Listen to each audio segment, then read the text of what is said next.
It's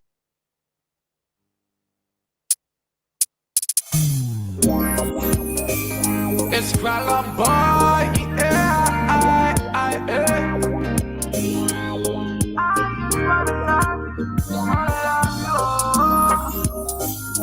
King Jaffa, see you,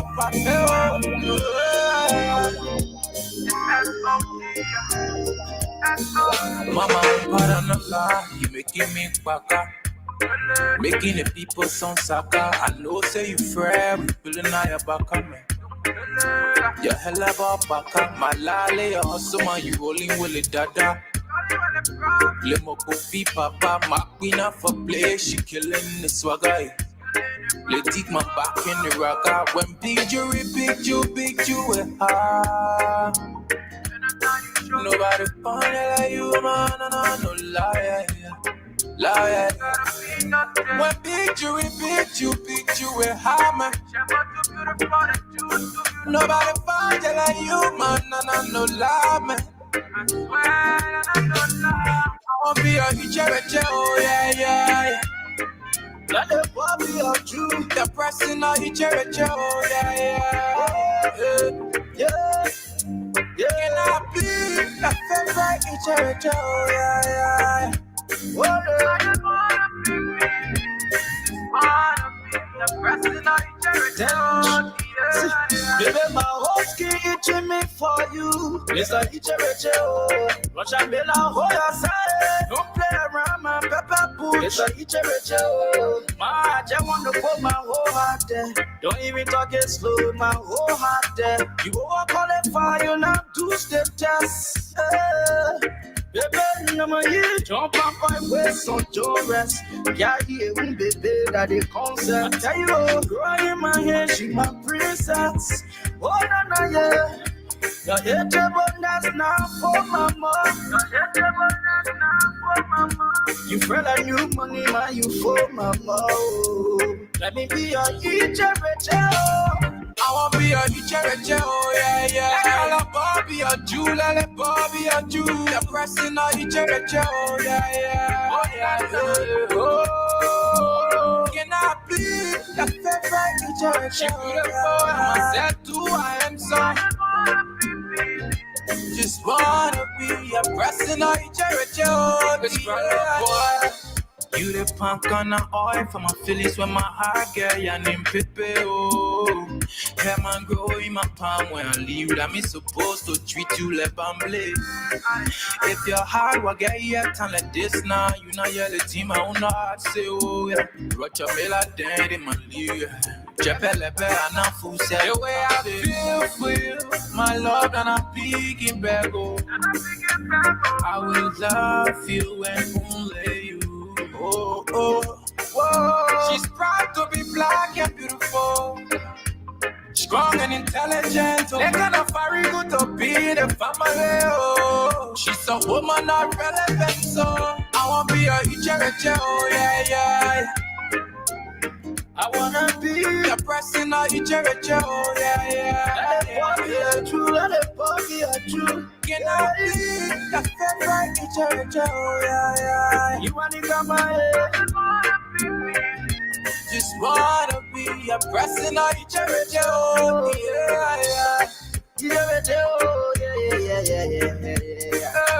Crawler boy,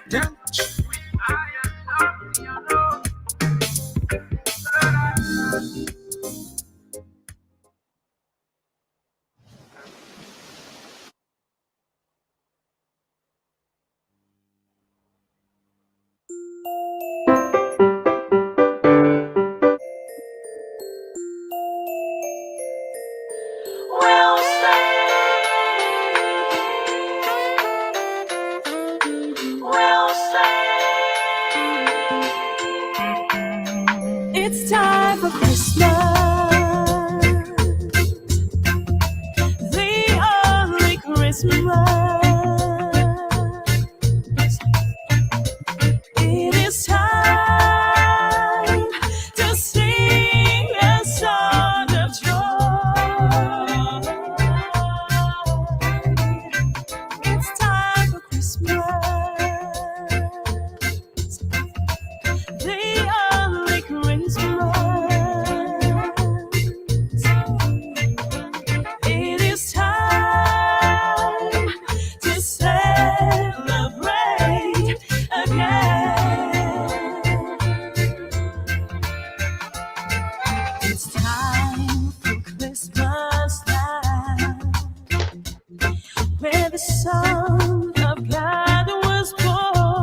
to live in harmony.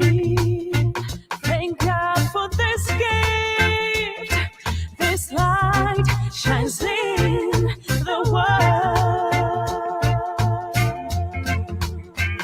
It's time for Christmas. The only Christmas. It is time to sing a song of joy. It's time for Christmas. The only Christmas. It is time to celebrate again.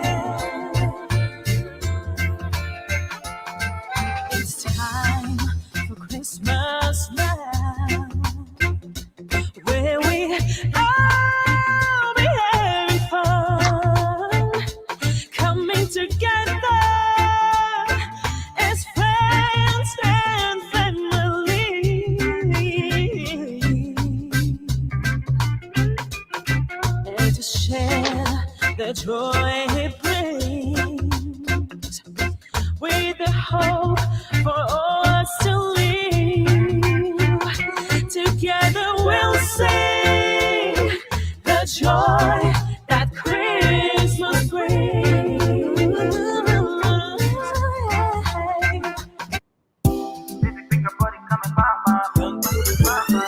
Lapu's Kitchen, a Liberian-owned business operated by Johnson and Wales University's trained chef Joyce Matowia, is your dining away from home. At Lapu's Kitchen, we prepare all kinds of Liberian cuisines, including fried and rare oil potatoes green, kidney beans, palava sauce, fever leaves, and a lot more. We also make rice bread, meat pies, cookies, Benesi candies, and all kinds of pastry products. Place in your order online today from anywhere in the US at www.lorpuktchen.com. The good news is your package is sealed in an insulated cooling box and reaches your destination well preserved and fresh. Save yourself the stress and order the best from a professional chef.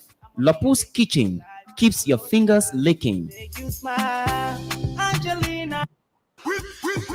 Traveling to Liberia and want a shuttle service that is convenient, comfortable, and reliable? The name is LIB Executive Shuttle. LIB Executive Shuttle takes away the burden of commuting from the RRA and other parts of Liberia, as our fully air-conditioned vans with free Wi-Fi service perform the magic. Our services include luxury private and shared ride options, scheduled airport services, business or corporate travels, daily hired in and around Monrovia, including Kakata, Banga, Ganta, Buchanan, Freetown, etc. Our excursion packages include field trips to Sunset Beach, Patawi Waterfall, Wuka Farms, amongst a host of others. For more information, contact us on our USA numbers 001-301-750-1336 or our Liberian numbers on 0770-072-614. Better still, 0555-002-615, or check our website on www.libexecutiveshuttles.com. LIB Executive Shuttle, let us do the driving for you.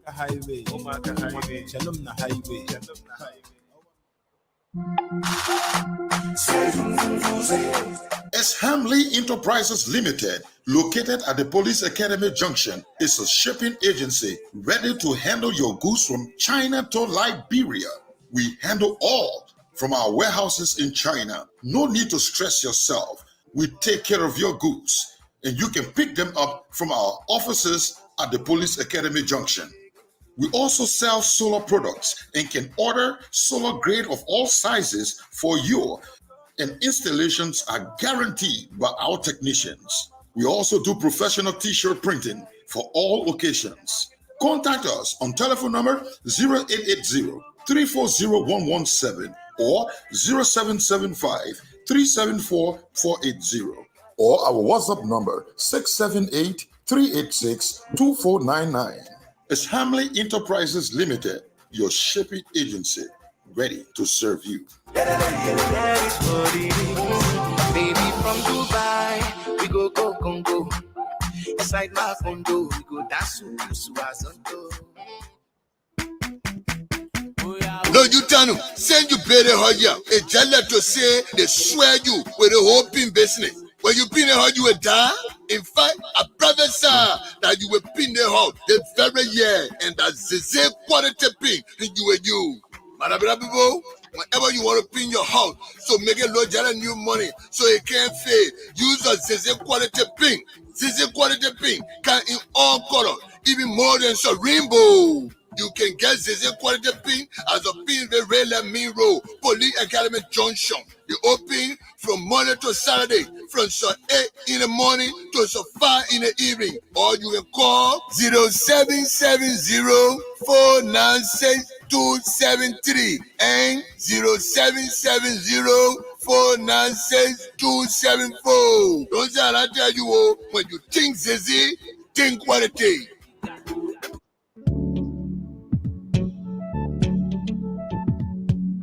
We all know the headache we go through sending money to our loved ones, friends, and family in Liberia. High fees, long lines in banks, the usual complaint of the system being down, such a waste of time and energy.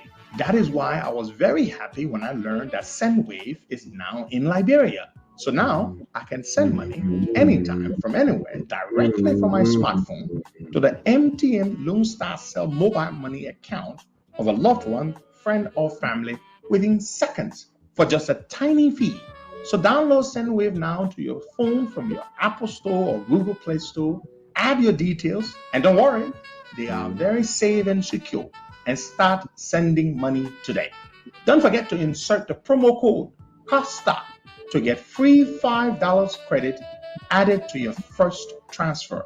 SendWave is secure, super fast, and by far the most affordable way to send money to Liberia. I'm Henry P. Costa and a very happy customer. Thank you.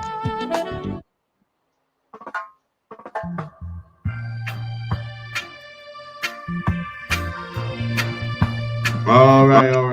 Good morning, and welcome to the program. You're watching the Costa Show. You're listening to the Costa Show. If you're on one of our many platforms, you're either on my tuner or tuning or listening via the website or watching via YouTube or watching via Facebook. Good morning to you. Good afternoon to you, depending on where in the world you are. This is the nation's premier platform where we discuss the issues that matter. Today is December the 13th, 2021. The time in Monrovia is 7:30 a.m. The time in Delaware is 2:30 a.m. And your humble servants, Boakai, Kamara, and Henry Costa. Boakai, good morning. Good morning, Costa. And like you already done, good morning to our many listeners. It's good to be here again for another brand new week. Very, very, very good to be here, Boakai. Let's talk about the Christmas fever in town. How is it? How does it feel? People celebrating? Is there a mood? Do you feel the Christmas mood? I mean, you know, Christmas is the biggest holiday in the country, Boakai. What's the mood like? Are people shopping? Are people selling? No, people are selling, but people going shopping, that's another thing, because probably they are waiting for their salary for this month, and they're hoping government can give them something before they can go and shopping. But for now, it's all about people going about their normal businesses. Nothing much has been talked about when it comes to Christmas.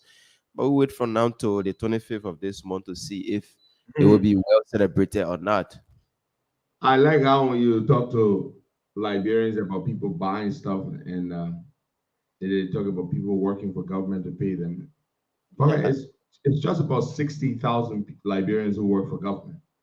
And there are millions of Liberians that do not work for government. So it's not an accurate yardstick to use to measure whether people have money or getting paid or not. But clearly, people are suffering like hell. And and that there's no joke about that. People are catching hell, and of course, it's on people here in America. A lot of people abroad are sending money back home, as usual. This is the time of the year that people abroad send more money back. Now you got to give Christmas to everybody, and yeah, it's a very tough time, very tough time. We want, before we go any further, we just want to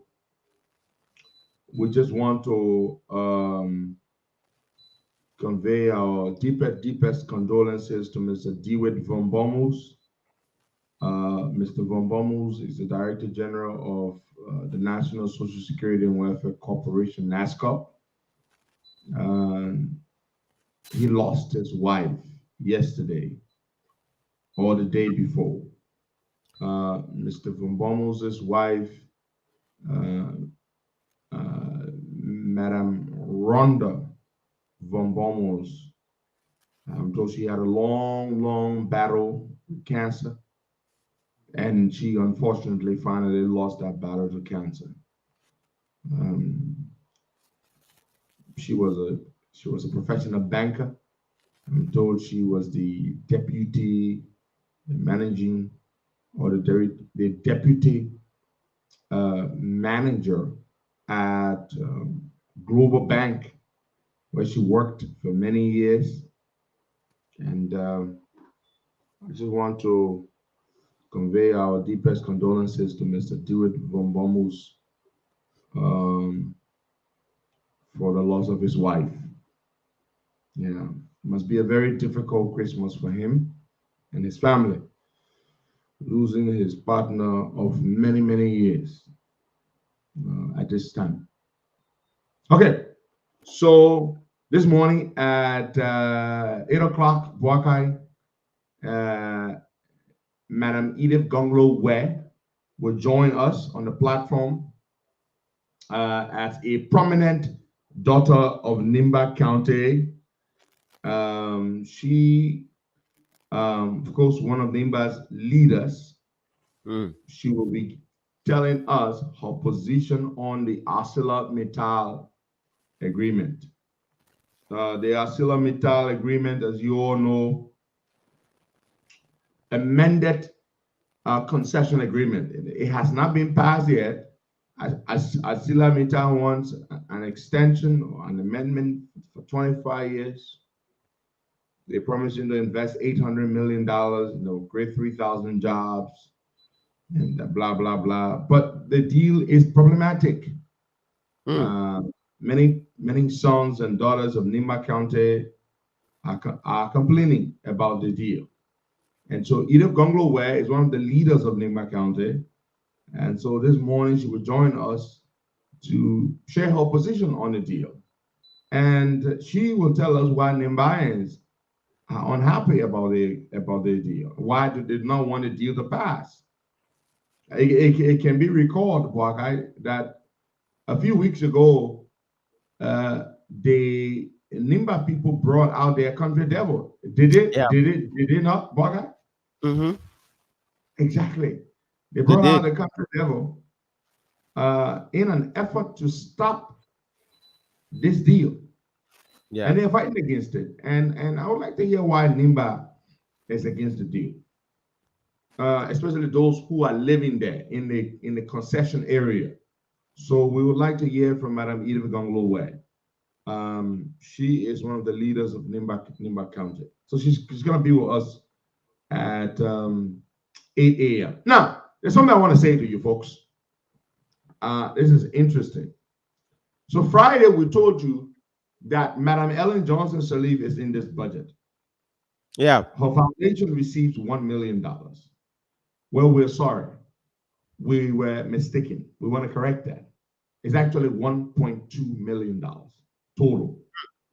And I say this because someone brought this to my attention. Just a few allotments below the $1 million, we saw that the Amuje initiative. This is a useless thing where one of those white elephant initiatives where Ellen Amuja initiative is one of those things where she would recognize so-called young, she will recognize women and to name them leaders. It's one of those things. And Amuja is being run by her son, James Sirleaf. They launched Amuja, is A-M-U-J-A-E, Amuja. So Amuja receives $200,000 in the budget. It's right there under the Ministry Agenda budget. Go over the budget, you will see it. I published a document. Amuja receives $200,000. Then the Ellen Johnson Sirleaf Foundation receives $1 million.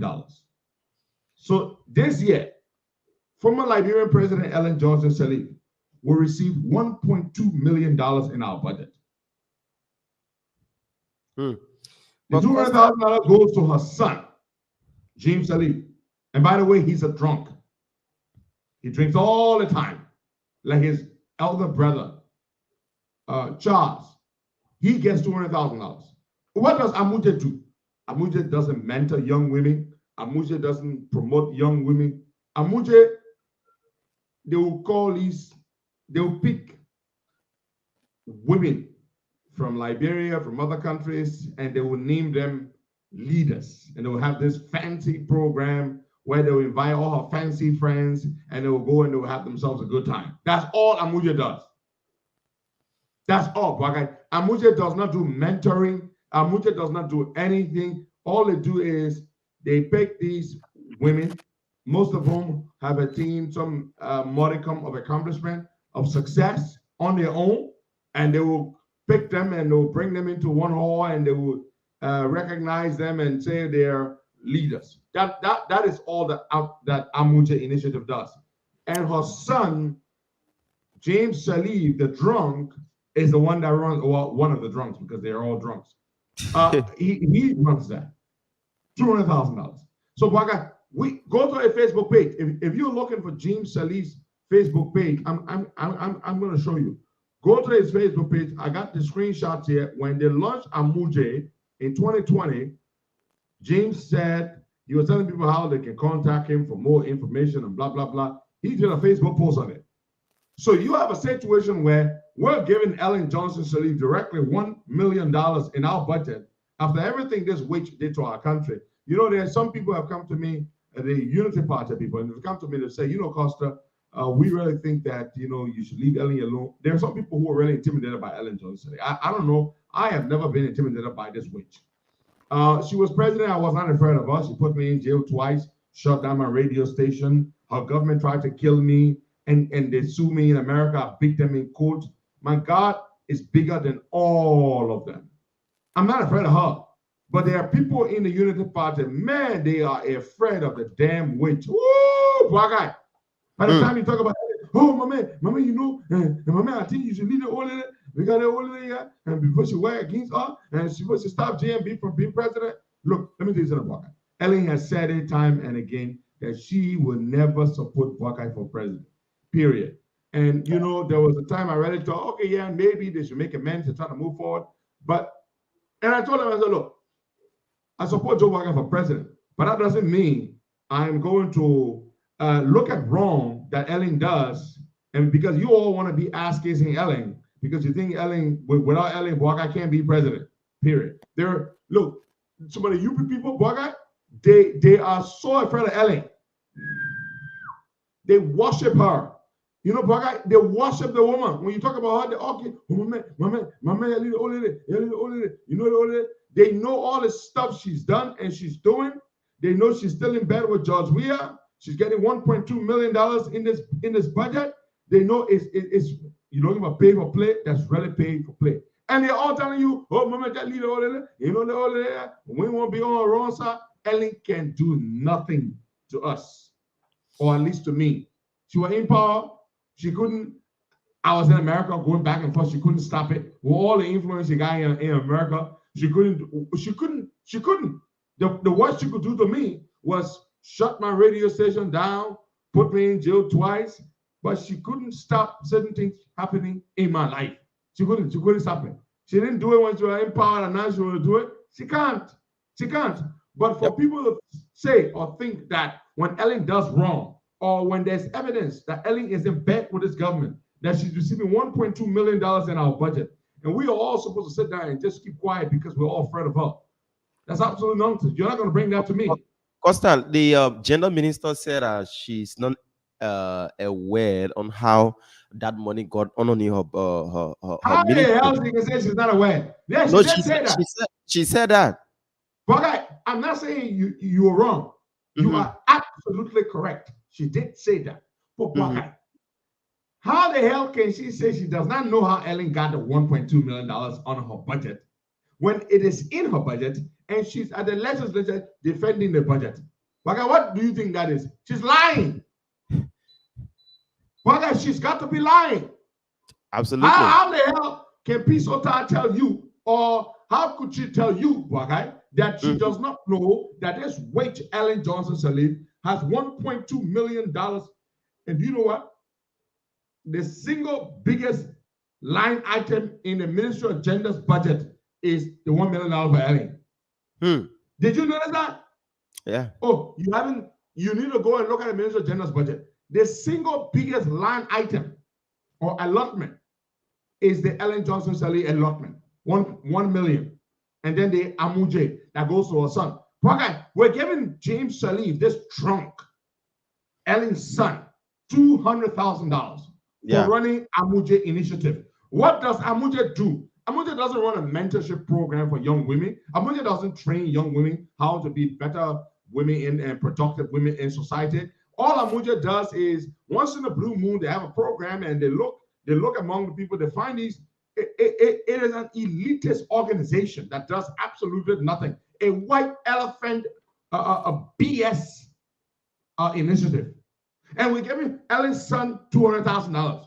Then we give Ellen herself $1 million. For what? Ellen claims she has all this damn international connection. She knows all the people around the world. She does. Why the hell do we need to give her money? Didn't she win the Mo Ibrahim Award, which comes with $5 million cash money?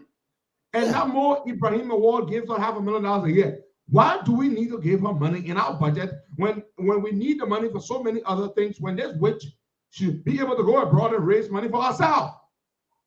Pay for play. And you got Peace Otar opening her mouth and lying to her, talking about she doesn't know how Ellen came to be on her budget. What the hell does that tell you? What the hell does that tell you? That Peace Otar thinks that we're stupid. No, she is the one who is absolutely damn stupid. That she would think that we would not know, that she would know, that she knows. But how are you going to tell that kind of thing? Your minister's budget. And you go to the and where did she say that nonsense? At the legislature. Yeah. Isn't that what you said about that? Yeah, that's the place. She said it, but the lawmakers, they said a bunch of stupid people. They're gonna pass a damn budget in that form. Why should we give Ellen $1.2 million in the budget? Why? My people, I just want you to tell me, why does Ellen, and we're gonna open the lines about this, we're gonna discuss this. Why does Ellen deserve 1.2? Why does she deserve? It's gonna be in the present tense. Why does Ellen deserve $1.2 million in our budget? Somebody please tell me, just convince me. I don't want you to tell me, why should we give her drunk, her son, who is a damn drunk, James Sirleaf, $200,000, which is for his personal upkeep, and why should we give herself $1 million in our national budget? So you mean this life is that unfair? Hey God, you know, sometimes I ask God, after all this which you did to our country, help bring the war that murdered 250,000 of our compatriots. We gave her power. So now we gave her power. She didn't fix the country. She made things worse. She introduced all kinds of things.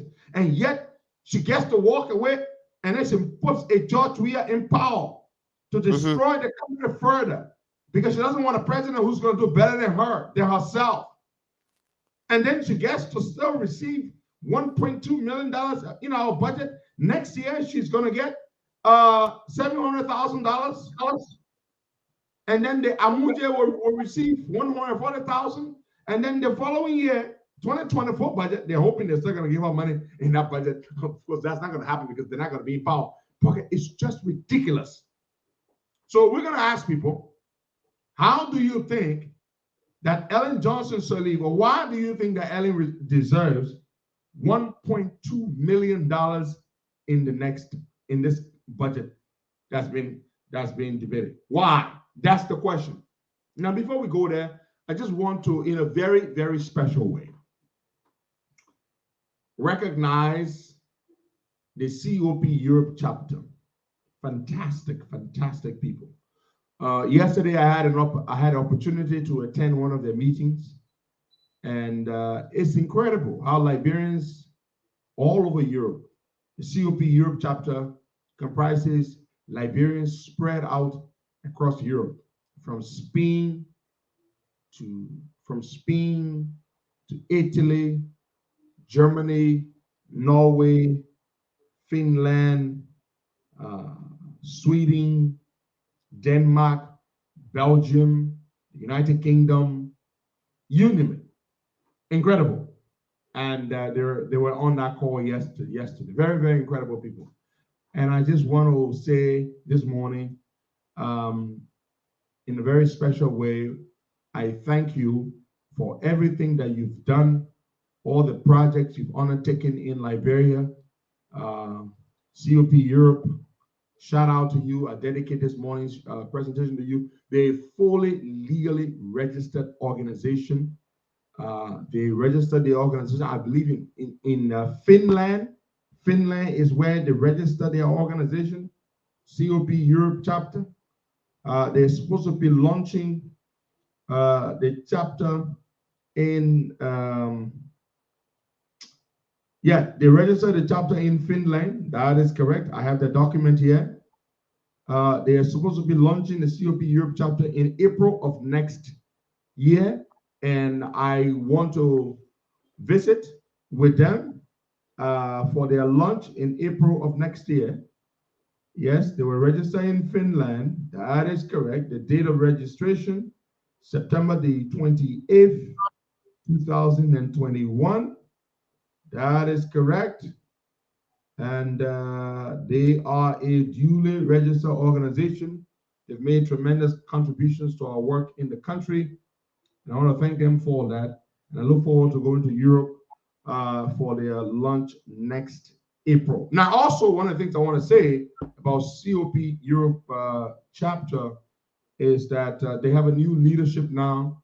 Sister Frances Power was the chairwoman, but she has stepped aside, and she is still a member of the COP. In fact, she's been elevated to the National Advisory Council of the COP, but there's a new leadership in place, and we'll be subsequently providing you more information on that leadership in terms of the leadership structure.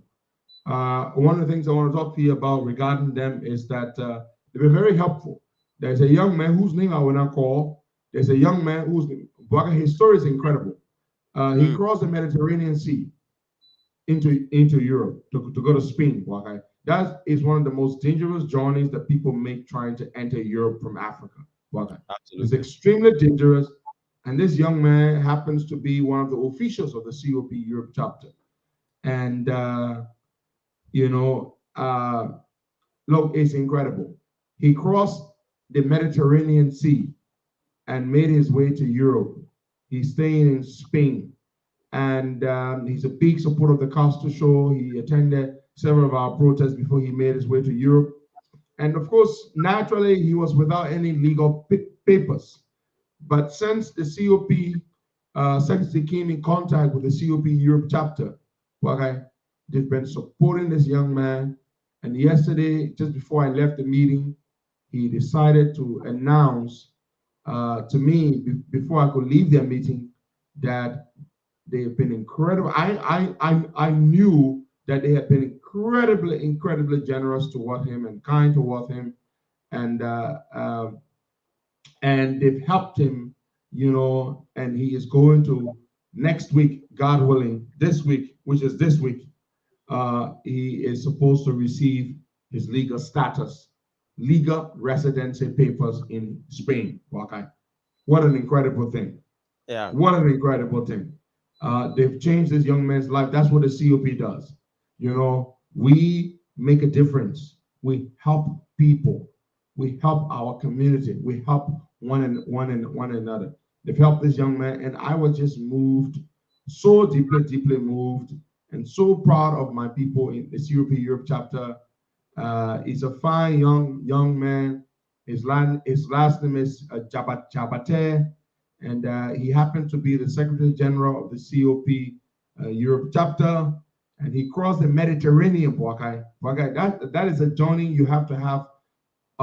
You have to have real bravery to make that journey. You got to be. I'm telling you, and it's incredible. And he's about to get his papers this week. His residency papers should come, and he should be a legal resident in Spain. This is all credit to the COP Europe chapter. They put their hands around this young man, and they supported him. And this is what we do. This is what we do, folks. Yeah, this is what we do.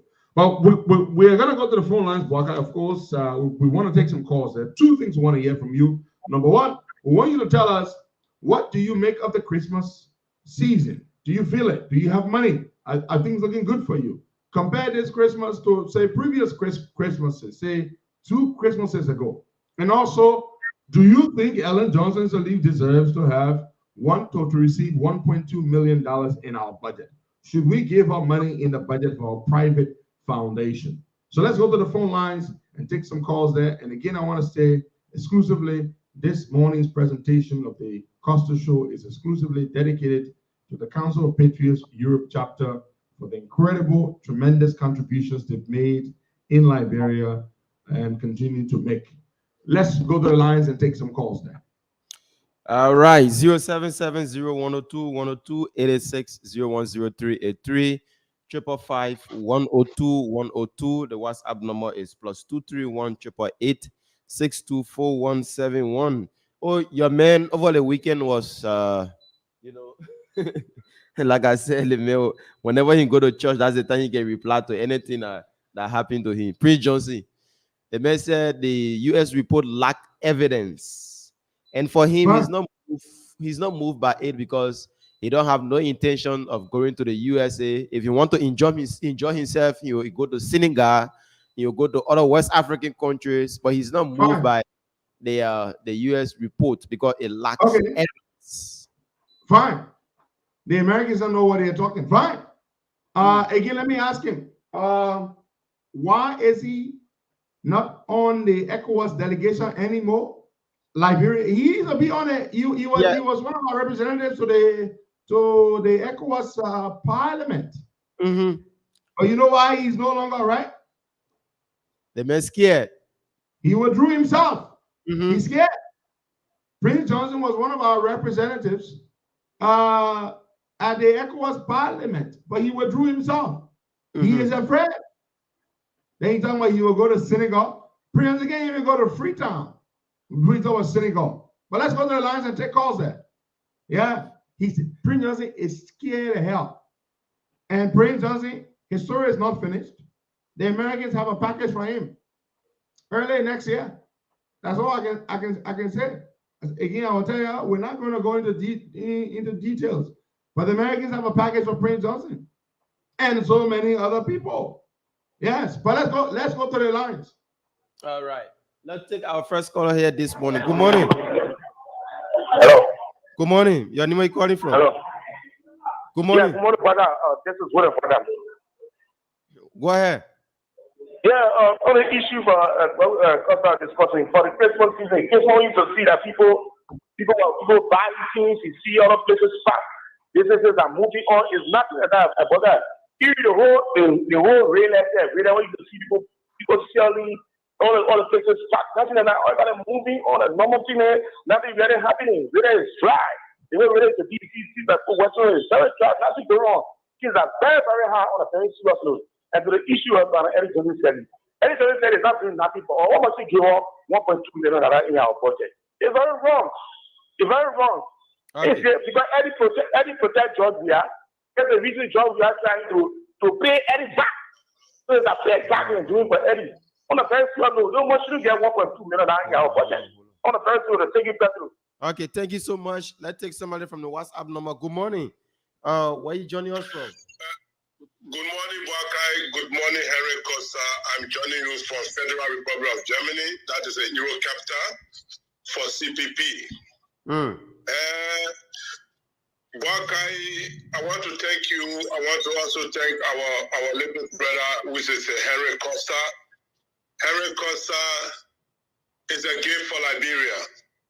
Henry Costa is a gift for the Liberian people. You know, the devil, Johnson Sirleaf, this lady will never leave Liberian economy until she is dead. But the only person will remove Johnson Sirleaf for the notorious corruption in Liberia is Ome Joseph Boakai. When Ome Joseph Boakai gets to the power, they will remove her from eating Liberian economy and her children.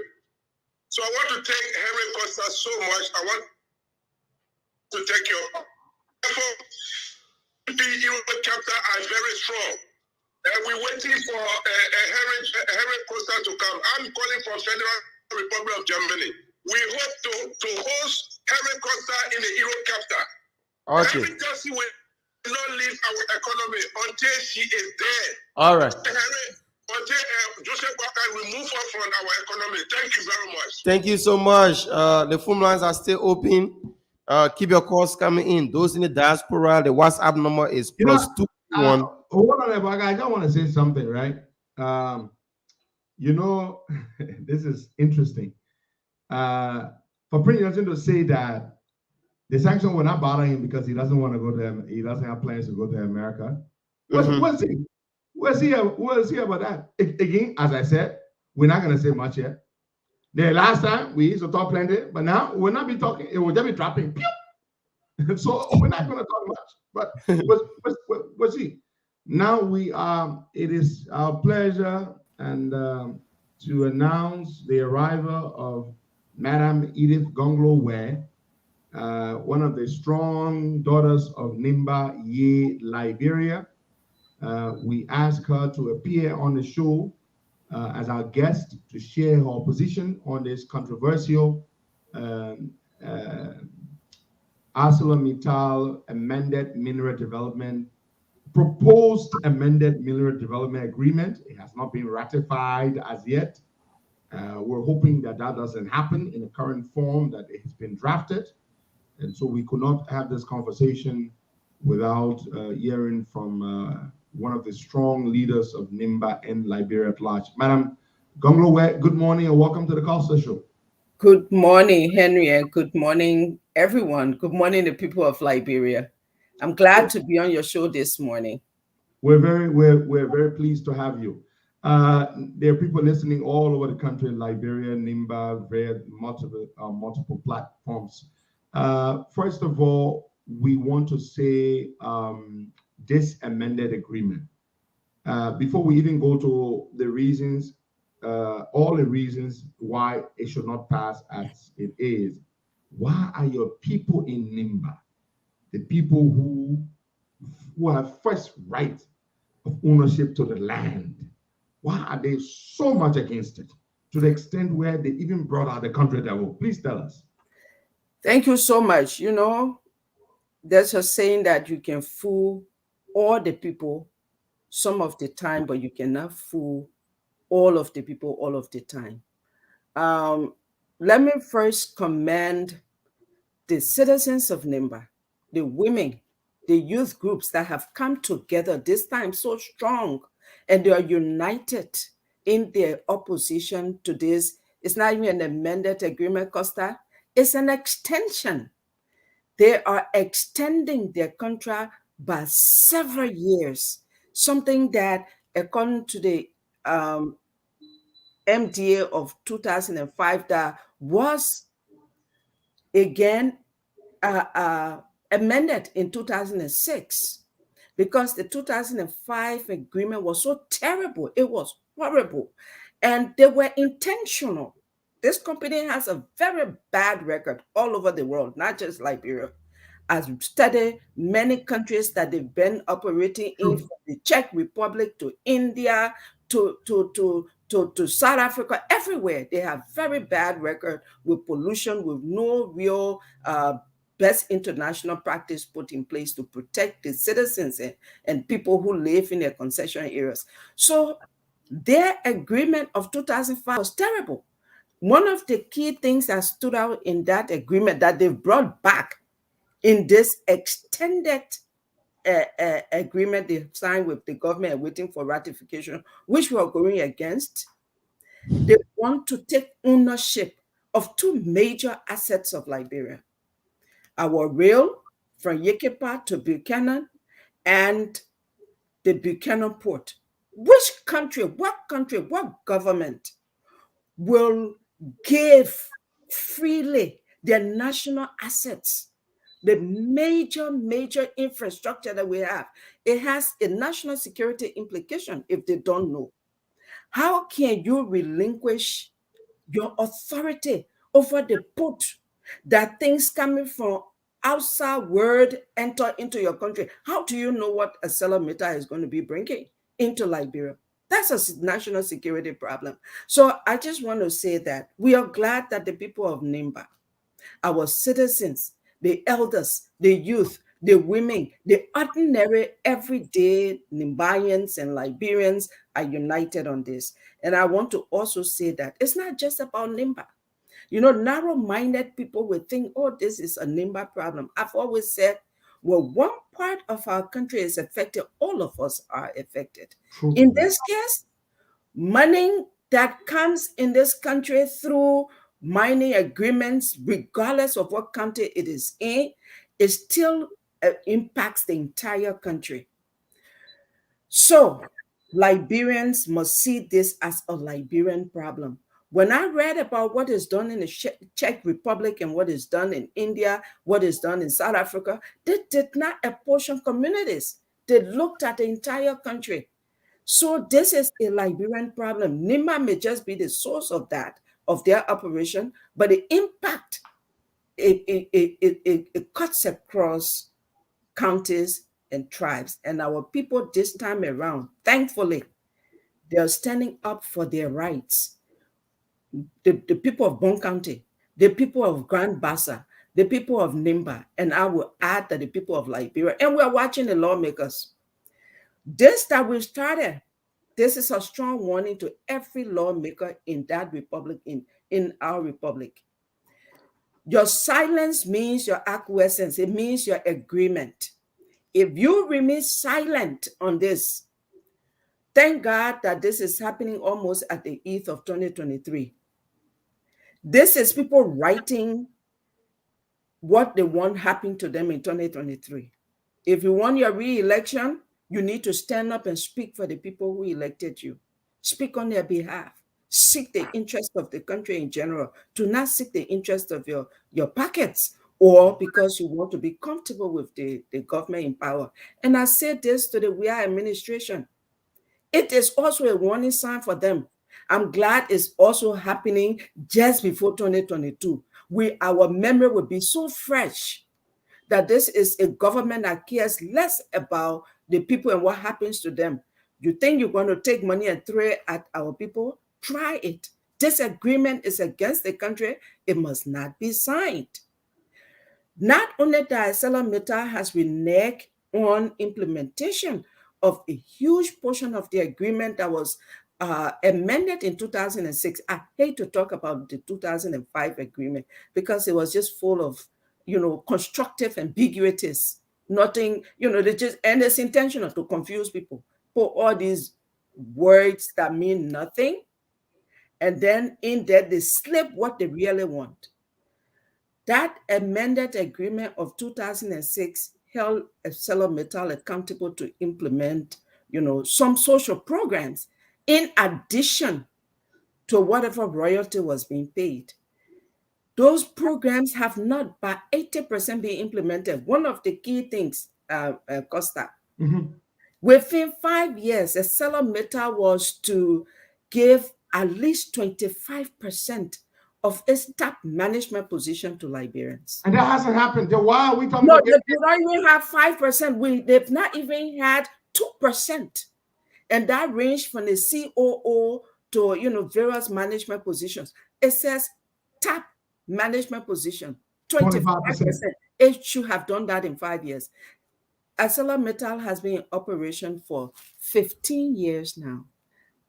2% of its top management position has not even gone to Liberians. ArcelorMittal was supposed to construct what they call the concentrator. It has not done that after 15 years of operation. People may say, well, what's the importance of that? It's very important. The concentrator kind of like separate the ore by grade. So it will separate the high level grade, the mid-level grade, the low-level grade, and then it also separates different minerals. But it helps us as a country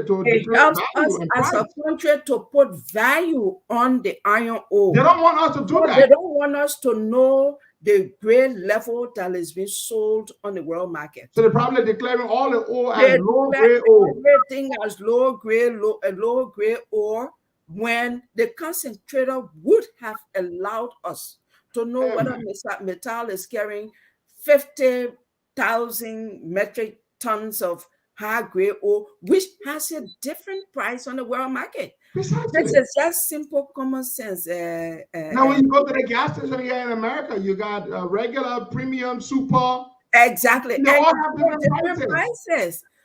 People, goods and services are purchased on the basis of quality. The higher your quality, the higher your price. I'm not an economist, but economists will tell you that. The higher your quality, the higher your price. Yeah. ArcelorMittal wants to let us know that the entire ore they carry, they're all low-grade ore. How do we determine that? They're shortchanging us. Exactly. And so our government is responsible. They've not been able to rise to the level of holding ArcelorMittal accountable. ArcelorMittal is not evaluated, I guess. More than that, ArcelorMittal was supposed to put in environmental protection mechanisms to protect the residents of its operation area, the affected area. Costa, it beats my imagination. I was doing my research and found out that in 2014, a study was done. In Yekepa, water samples were taken from the communities surrounding Yekepa and Yekepa itself. They took 1 mineral bottle of water, both surface water and groundwater. That means the running water and then the well water that our people drink. They took samples from Bapa, from Zuluwi, from Yekepa, from Liagbala, and they took them to the atomic laboratory in Ghana. Henry, the content of heavy metals in those water that they took, that includes mercury, arsenic, and lead. Very toxic for the human body. For the human body. WHO has an allowable content for human consumption, which is like 0.0001 milligram per liter. What was found was in Yekepa, the source, they found lead, mercury, and arsenic at the level of 0.08, some of it very dangerous level. 16. Imagine WHO allows, or the permitted content is 0.001. They were finding 0.008, 0.0016 milligram per liter of drinking water in those areas. Christ. The impact of that, it causes cancer, it causes brain problem, infertility in women. It compromises your cognitive ability. We say our people are dull, but it compromises your ability to learn, right? It causes problem in women, infertility, miscarriages. So all these things are happening, and we don't know that. It is caused by the operations of these unscrupulous. So they are reckless. They don't care. They're dumping the stuff in the people water bodies. But here's what's interesting, Henry. In these same areas, the staff of Metal is the highest consumer of Aqua Life. There are people bathe with Aqua Life. Wow. They cook with Aqua Life. Wait. Hold on, Madam Gongloe. Are you saying I am telling you the they staff bring water produced from somewhere else, and they bring it in for their people to use? Yes. Because they don't trust the local water. Because it's toxic. They know. Oh my They know God. that our water is toxic, caused by their operation, caused by the kinds of chemicals that they use. Now our water, the groundwater, I don't care whether you use borehole to create safe drinking water in Yekepa, is still not safe because our groundwater is also toxic. The quantity of its toxicity may not be equal to that of the surface water, but it's still so contaminated. Cellar Metal staff are drinking, bathing, cooking with Aqua Life. Where our people, you can see even without putting it under the microscope, when you see the St. John running waterway, you see our people washing their clothes in the creek, is brown. Polluted. Extremely polluted. It causes skin cancer as well. Various types of skin diseases. That's why they don't bathe in it. That's why they don't cook them. It's not good enough for them. It's not. But they let our people suffer these. Not only that, we said that one of the reasons why, let me tell you the major reason why this accelerator has written this new so-called extension.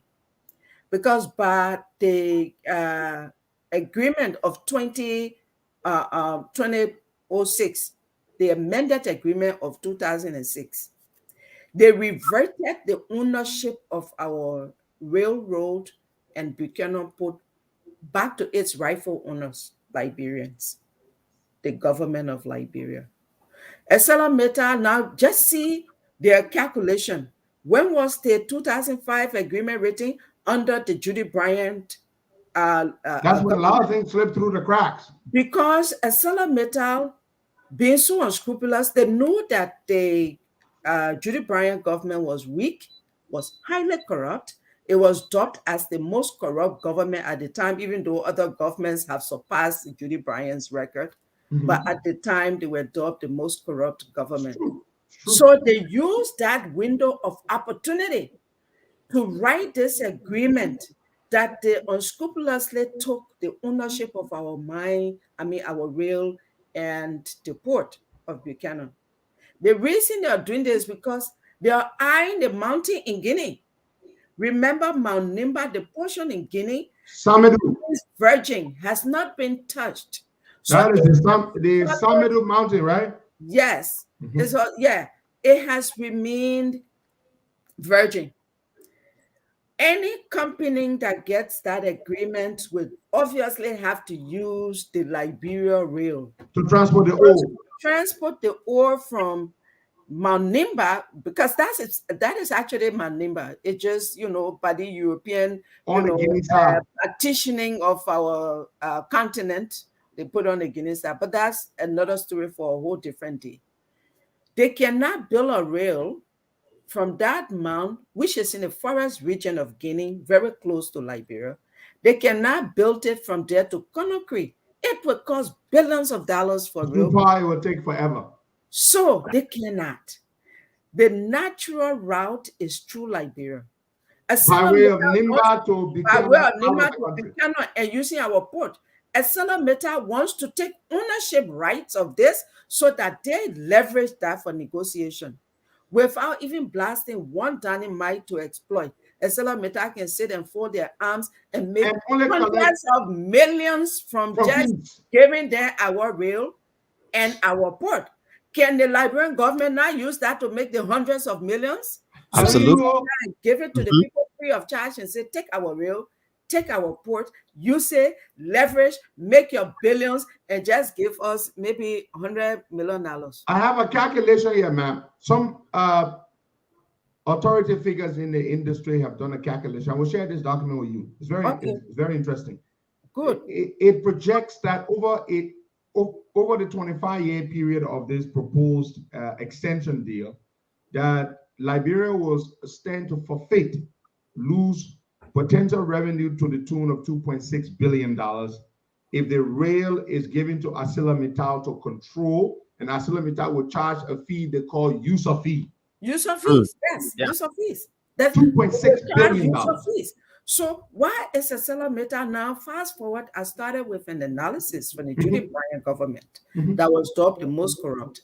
So during the Ellen Johnson Sirleaf regime, Acela did not talk about extension because they knew there were technocrats, there were some, nationalistic and patriotic eyes to pick up what would be wrong. So they waited. Fast forward into a George Weah-led government that is manned by people who are not thinking about the nation in general, but thinking in a short term, what do they get for today?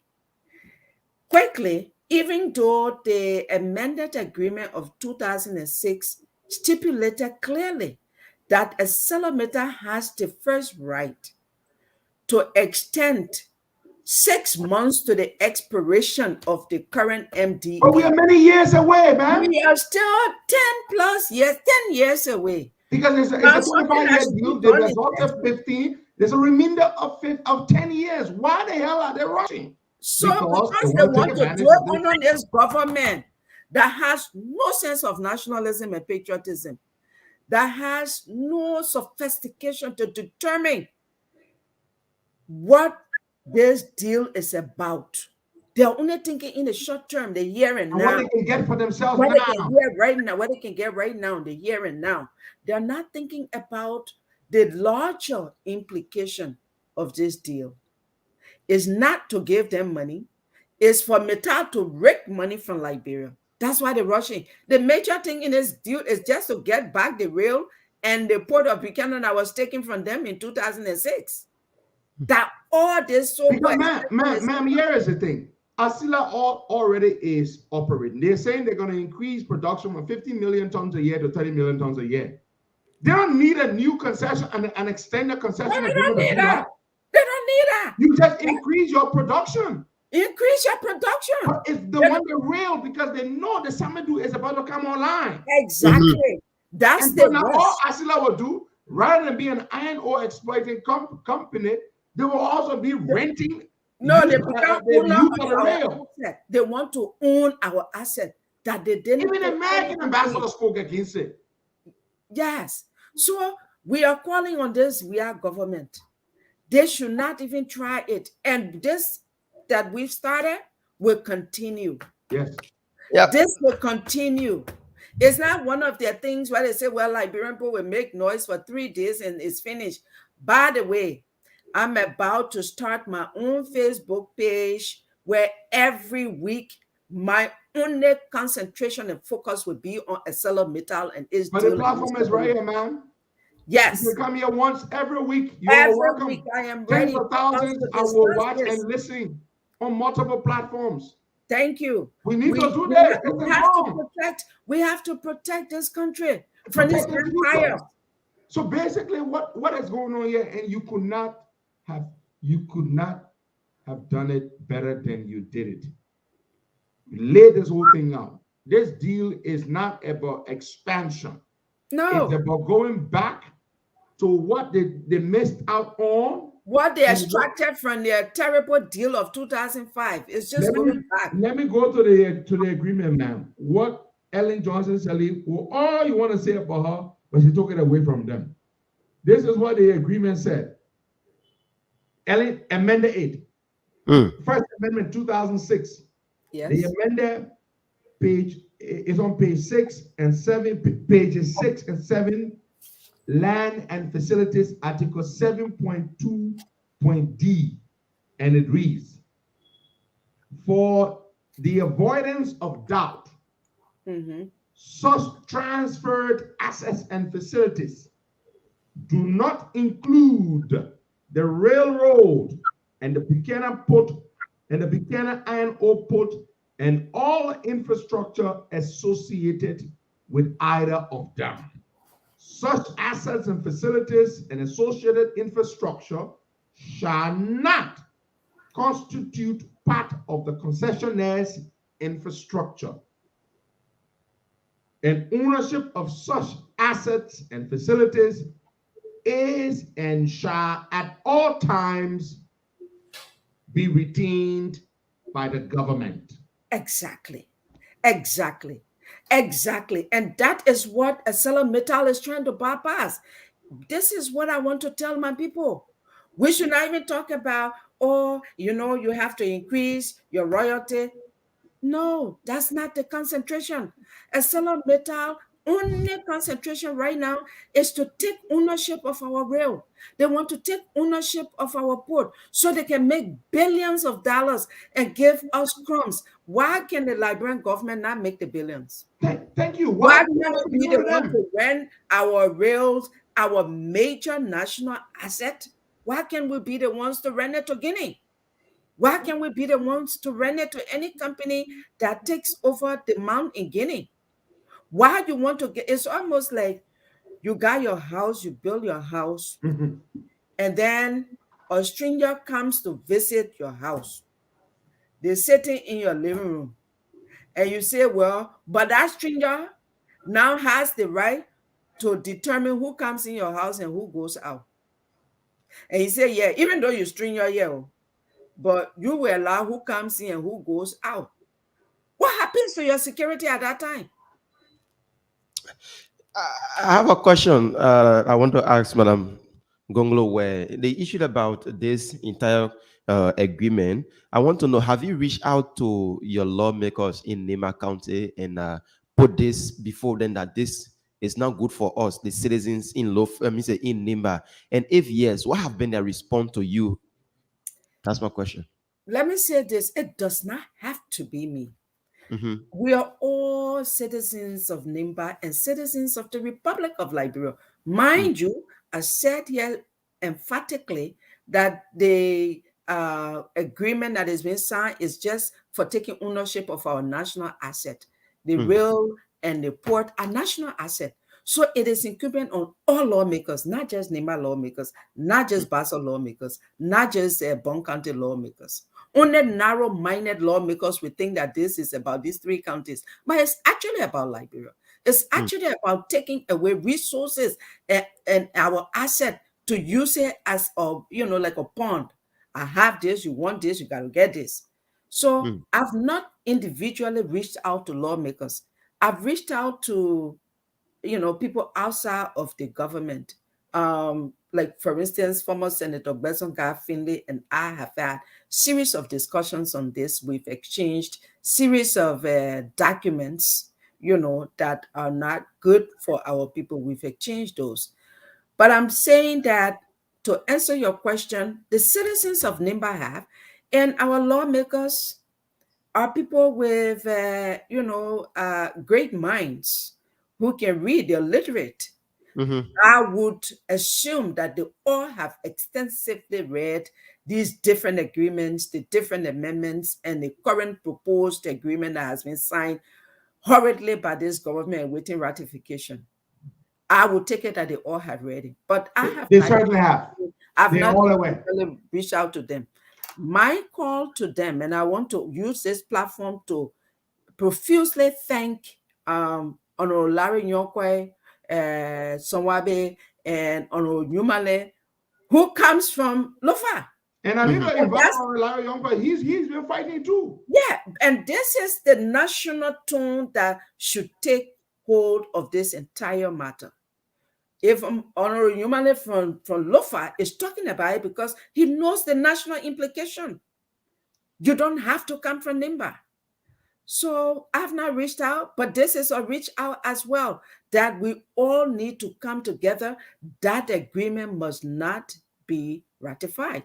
Nobody should even say, well, to ratify it, we must put in this. We don't want anything put in. Don't ratify it, period.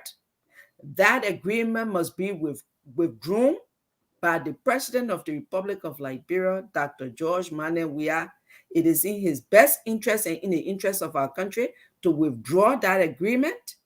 If anything, this government needs to do is to hold ArcelorMittal accountable to carry out all of the obligations that it has in the extended, I mean, not the extended, but the amended 2006 agreement. They were to construct the road from Yekepa to Ganta. They've reneged on that. That has been, I've never seen road construction that takes 6 to 7 years. Something that is just maybe about 25 miles stretch. They don't want to do it. They keep, you know, what they're doing, I mean, it's so terrible. They do this grasshopper, to borrow some of the phrases from the war, this grasshopper approach. When you get into Ganta, you see the pavement and you think they've paved the road. By the time you get to Dingamo, it's dusty road all over again. It's mud. Then in between there, they do a little bit of pavement again. Then when you leave that maybe it do like a mile of paved road. When you're getting to Senekule, another mile or 2 miles of paved road. So anybody from Yekepa seeing Senekule entrance will say, oh yes, the road is completed. That is a charade. They have very, very, very bad intention. In addition to that, the corridor between Yekepa and Buchanan, according to that 26 amended agreement, Metal was supposed to be reconditioning that road, that stretch of road, twice a year, rehabilitation. That is running from Yekepa, let's say from Ganta, passing through District A, straight through Kokoya to Bassa, and then to Buchanan. Today, that stretch is a death trap. Last year, 2020, in August, a pregnant woman with her unborn child, of course, and a toddler, a low walking child, her husband, they all plunged in that St. John River because the bridge is a death trap. There's no guardrail. ArcelorMittal, in their good conscience, if they were a good corporate citizen of Liberia, they should have. That bridge was done when Lamco, the Swedish company, was operating. It had the safety nets put in place, but the bridge was damaged during the war. So now they just have this narrow thing over St. John because the rail is overhead. So they have that narrow bridge under there that has no safety nets on both sides. So a motorbike, riding on that road is deadly. The people were plunged into that river. They were never seen because it was during the rainy season. The river was overflowing. They were swept downstream. The entire family vanished. Who's responsible? Yekepa. I mean, ArcelorMittal. So they've reneged on that. This company, since their merger with this Indian billionaire, multi-billionaire, look, Metal daughter, is worth $16 billion. Young little girl is worth $16 billion. Where are they? And is asset given to her by father.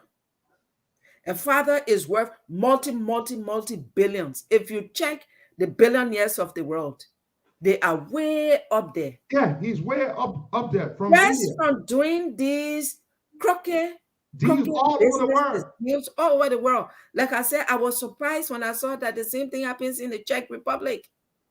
They do transfer pricing where they shortchange the country everywhere. They don't pay the right taxes. Yeah. We should not allow that. We should not allow that. This government should be holding ArcelorMittal accountable to implement the agreement of 2006. And the point of Madam Gongloe is that they're not. Even they want these assets for 25 years. 25. I don't care whether they want it for 1 year. They should not have it, period. No, they shouldn't. They should not have it. They should continue to use it as they currently do. When other companies want to use it, they should use it to negotiate to the country. The government should negotiate, not ArcelorMittal. You cannot come in my house and negotiate the price of the things that I built that you have no connection to. This is just not right. Then they're talking about, can you imagine? And they want to, and in the agreement, they're calling themselves, they're calling themselves the majority user and they have all these fancy languages. But I mean, you words know that why, you. Henry? Let me tell you this. A friend of mine told me a very funny story, and it's real. You know, during the wave of independence throughout Africa from colonial powers in the 60s and the 70s, an African president who had just gotten his independence visited the United States of America and was interviewed on CNN. Mm-hmm. And he was asked multiple questions, one of which was, so now you have a lot of Western companies coming to do business in your country, and you're signing all these agreements. Tell us about these agreements, what your country stand to benefit as a new country. And that African leader said to the reporter, you know, that is the accident of our independence. These multinational companies who are so well versed in the business of contracting and all that come to our country, and they're breaking all these agreements that are packed with nothing but constructive ambiguities. We are signing things we have no clue what it's about. That's exactly fast forward to 2021. This is an African leader that was speaking in his 70s. These concessionaires surely come with these contract deals that are nothing but constructive ambiguities.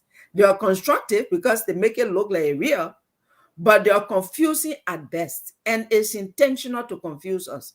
Some of the things they wrote in here, some of our lawyers might read it over and over. You got to read line from line and To then make sense of it. to make sense of it. So they craftily hide what they want.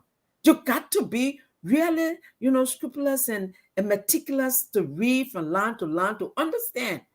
These people have a very terrible intention. So they make these buggy contract agreement when all Hundreds of pages. saw the recent agreement that they drafted. No, I They haven't made seen it this so- recent agreement. They made it so bulky. I think it's about almost 60 or more pages, if I'm not, mistaken. When in that whole thing, the only thing they want are the real and then they poor. So, but they make it so bulky and George, we assigned this thing, man. We assigned this thing. so they confuse you. But George Weah and his people, it's sad to see. I don't know what is working here, whether is intentional, amnesia. They've forgotten that what happened in 2005 was reversed in 26.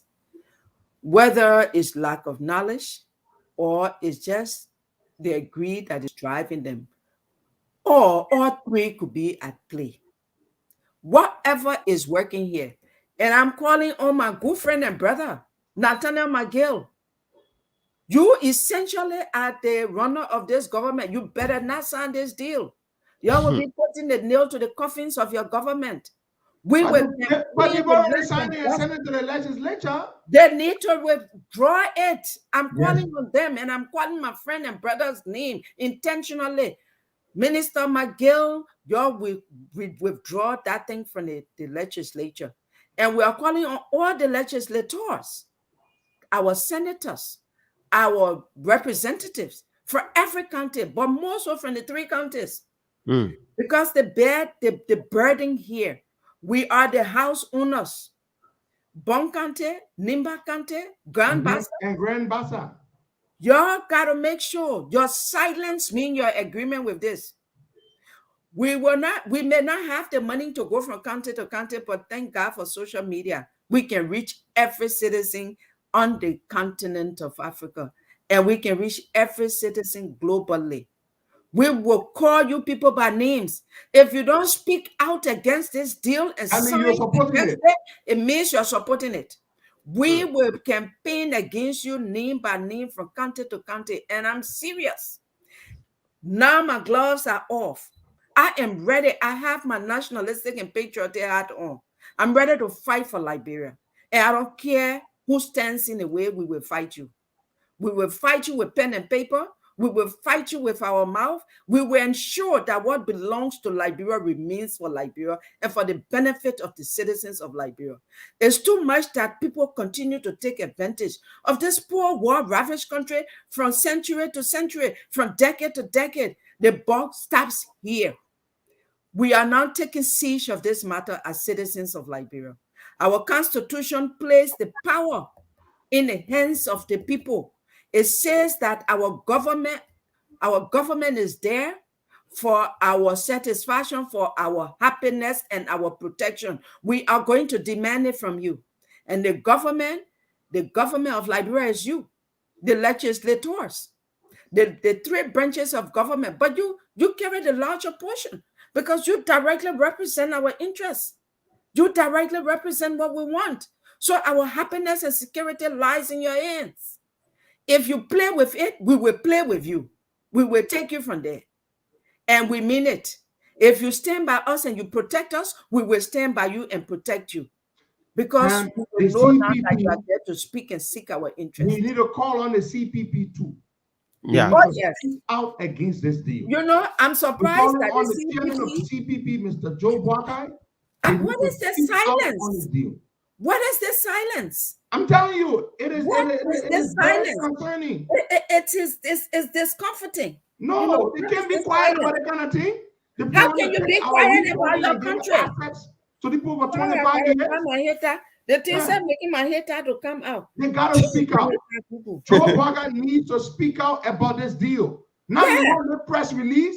They need to call a press conference.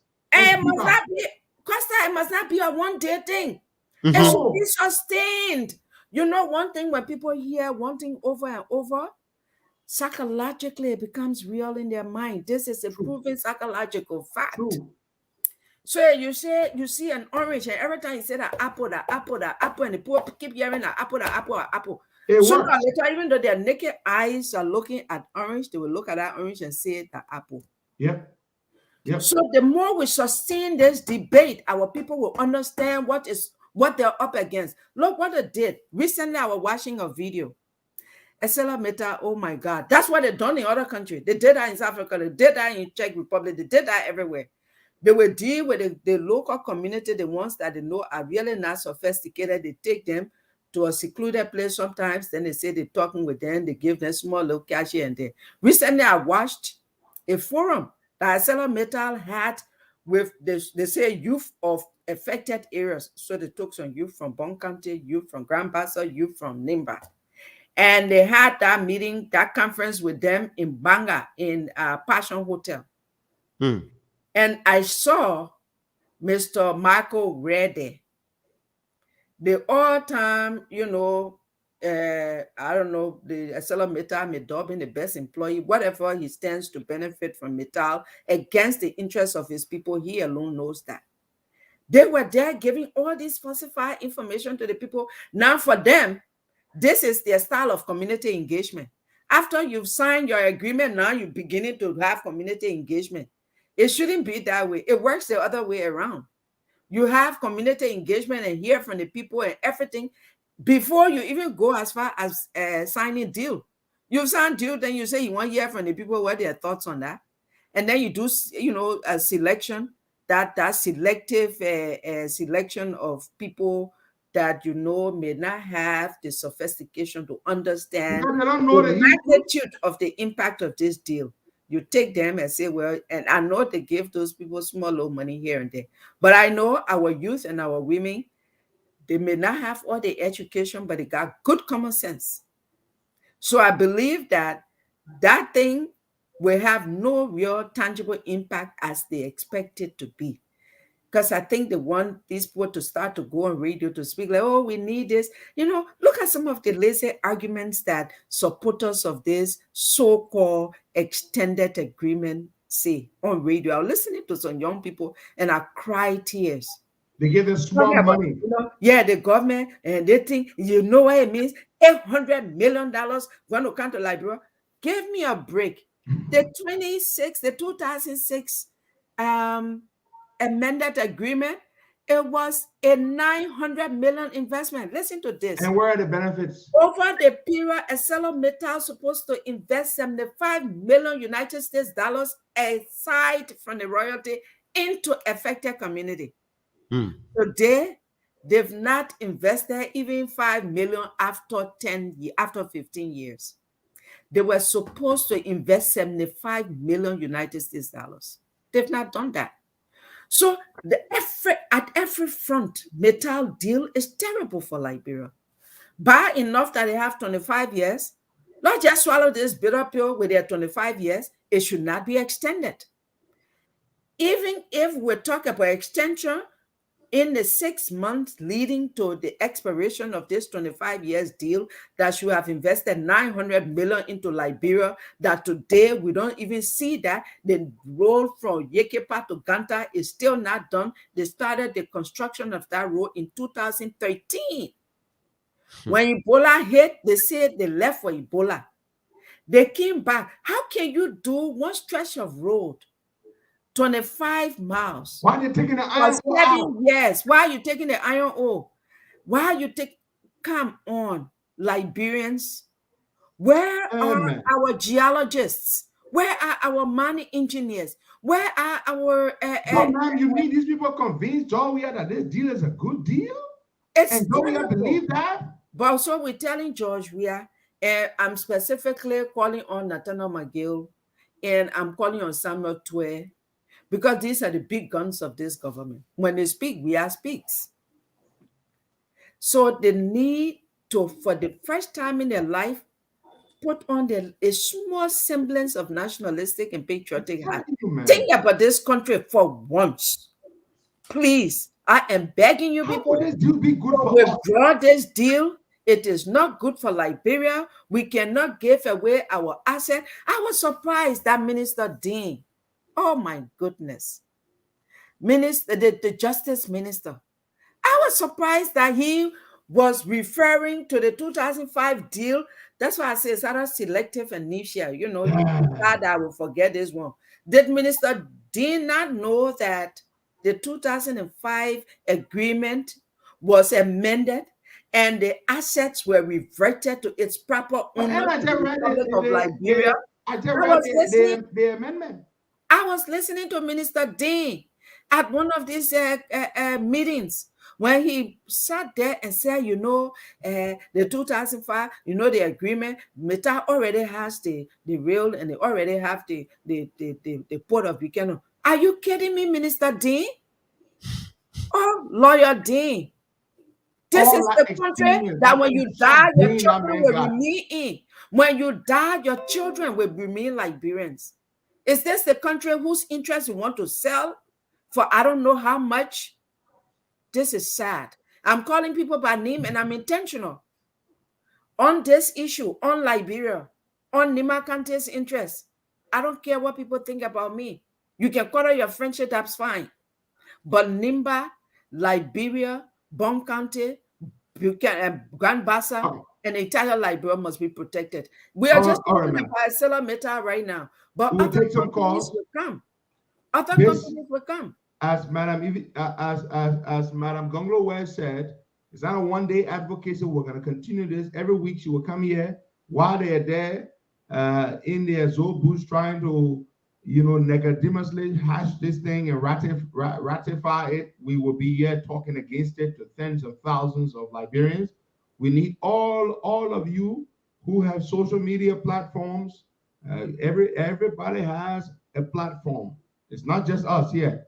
You can all talk against this deal. Do not give our railroad and our rail and our port away to ArcelorMittal. We do not want it. It was in the 2005 deal that Judy Bryant struck. When Ellen came to power in 2006, she removed those assets. She did. No need to give it back to them. No need to give it back to them. Did they hinder their operations? It did not. No, they still shipping ore. They made money. So why are we giving it back to them? Because they want to make sure when the iron ore size coming from the Samedou mines across the border into Guinea, they're going to be the ones to collect the user fees and they're going to make hundreds of millions of dollars from it. We're going to go to the phone lines and take some calls before we let go of Madam Edith Gongloe. Next week, she's going to come back on. This is going to be a surgical, strategic advocacy against this deal. We also reached out to Representative Larry Yonkwe. I sent him a message, and I'm inviting him to come on tomorrow morning. I'm also inviting Representative Yumaling, friends of Yumaling. He and I are very close, and I'm going to get him on the show as well so we can talk about it. And all other lawmakers we know who are friends of ours, we're going to call them out. We're going to put them on the spot to give us their position on this deal. We're going to force them to tell us where they stand. That's what we're going to do here. Thank you. Let's go to the line. We're going to force them to tell us. I think you should call all of them one by one. Call all of them where they stand on this deal, one by one. What are the friends? We're going to go for everybody. We're going to go for Young Lawrence. We need to call all of them. All of them. Let them speak up. Dillon needs to tell us where he stands on this deal. Look, let me tell you something. As I've said this, I'm not going to waste my time with CPP internal nonsense. These are important national issues that affect all of us as a country and people. I'm going to spend all of my time talking about these things, and we're going to compel these people to tell us where they stand on these things. That's what we're concerned about. I will start to be on the radio. I will start to be on the radio in Liberia as well. Beginning this week, I will be on all the community radios in Nimba. I will try to be on Radio Bungie. I will go everywhere. I sit right here in America, and we will fight for Liberia. Very good. Bogai, since you guys always have this problem with LEC on or while you're home, why don't you just use the generator while we're doing the show? Simple. Don't rely on LEC. But let's take some calls that quickly, Bogai. Let's go here from our people. Announce the numbers, the local and the international, for people in the diaspora to call in and contribute. Madam Edith Gongloe is here. Of course, I'm reading the comments, some of the hundreds and hundreds of comments. She is very, very, very attuned with what's happening in Nimba. Particularly, she's very knowledgeable of this agreement. She understands the nuances, as she said, constructive ambiguities enshrined in this deal. ArcelorMittal is only trying to take advantage of this administration because they fear that the next administration will not be one that's even going to condone having a conversation over this deal. Yes. So there's a sentiment there now. Let's let them sign it quickly so that we can get it, so that when the next government comes, they will not be able to take it from us. And you know, ma'am, so Bogai, announce the numbers, please. Let's take some calls. But while we're waiting for calls, so the signature fee here is $55 million. That's the official signature fee. 60 million. That's official. But we're told the unofficial is $6 million. That's the money they get under the table. Bribe money is involved in this. Just so you know. And that's why Seller does well. You remember the 100 pickups? They gave pickups to the lawmakers in 2005. Open bribe. Yeah, open bribe. Yeah, I remember know how to do. I remember Adolphus Stolo, to his credit, he refused to take that pickup, right? You recall, right? Yeah, and when he took it, he gave it to the chiefs in Nimba. That's what Adolphus Stolo did. Yeah. He was the only man that refused it. 100 pickups, they took it. They paid bribes all the time. Today, ArcelorMittal supposed to rehabilitate the infrastructure of Yekepa, the houses and all that. Guess what they're doing? They're bringing container free prefabricated stuff that will just last as long as 25 years. You still have 10 years left on it. You want to sign an extension for 25 more years, and your people are living in prefabricated containers. Even though the 25 years agreement, you've not done 10% of your part of the bargain, what you were supposed to do. And then you expect us to give you an extension. Then you say, even though I haven't done this one by one more, when you're giving more, and now they're giving themselves 10 years to build a concentrator. Again, in this new agreement, they want to buy time. The concentrator helps them. The concentrator helps them to evade making accurate declaration in terms of value. Exactly. Which will determine how much we get in royalty and taxes. Exactly. They're not even paying taxes as it is. We keep giving the government keeps giving tax breaks. Tax breaks. When they're profitable. How can you keep giving a company tax break? They're profitable. The price of iron ore has spiked on the world market. Let me tell you this, Henry. In 2010 or 2011, when they had Mark Wayne as the operation manager for Liberia, during their profit declaration, Mark Wayne said this to us in a meeting in Yekepa. That year, their share price rocketed and ArcelorMittal made $1.something billion just in their share, just in their stock market price, just because they had that mountain in Nimba. So there's so much ways that this company is making money. It's so bad. It's bad enough that our negotiators did not put in there, instead of royalties, give us a share to what belongs to us. No, we have no Give like equity. 10% share in this company, in this particular operation.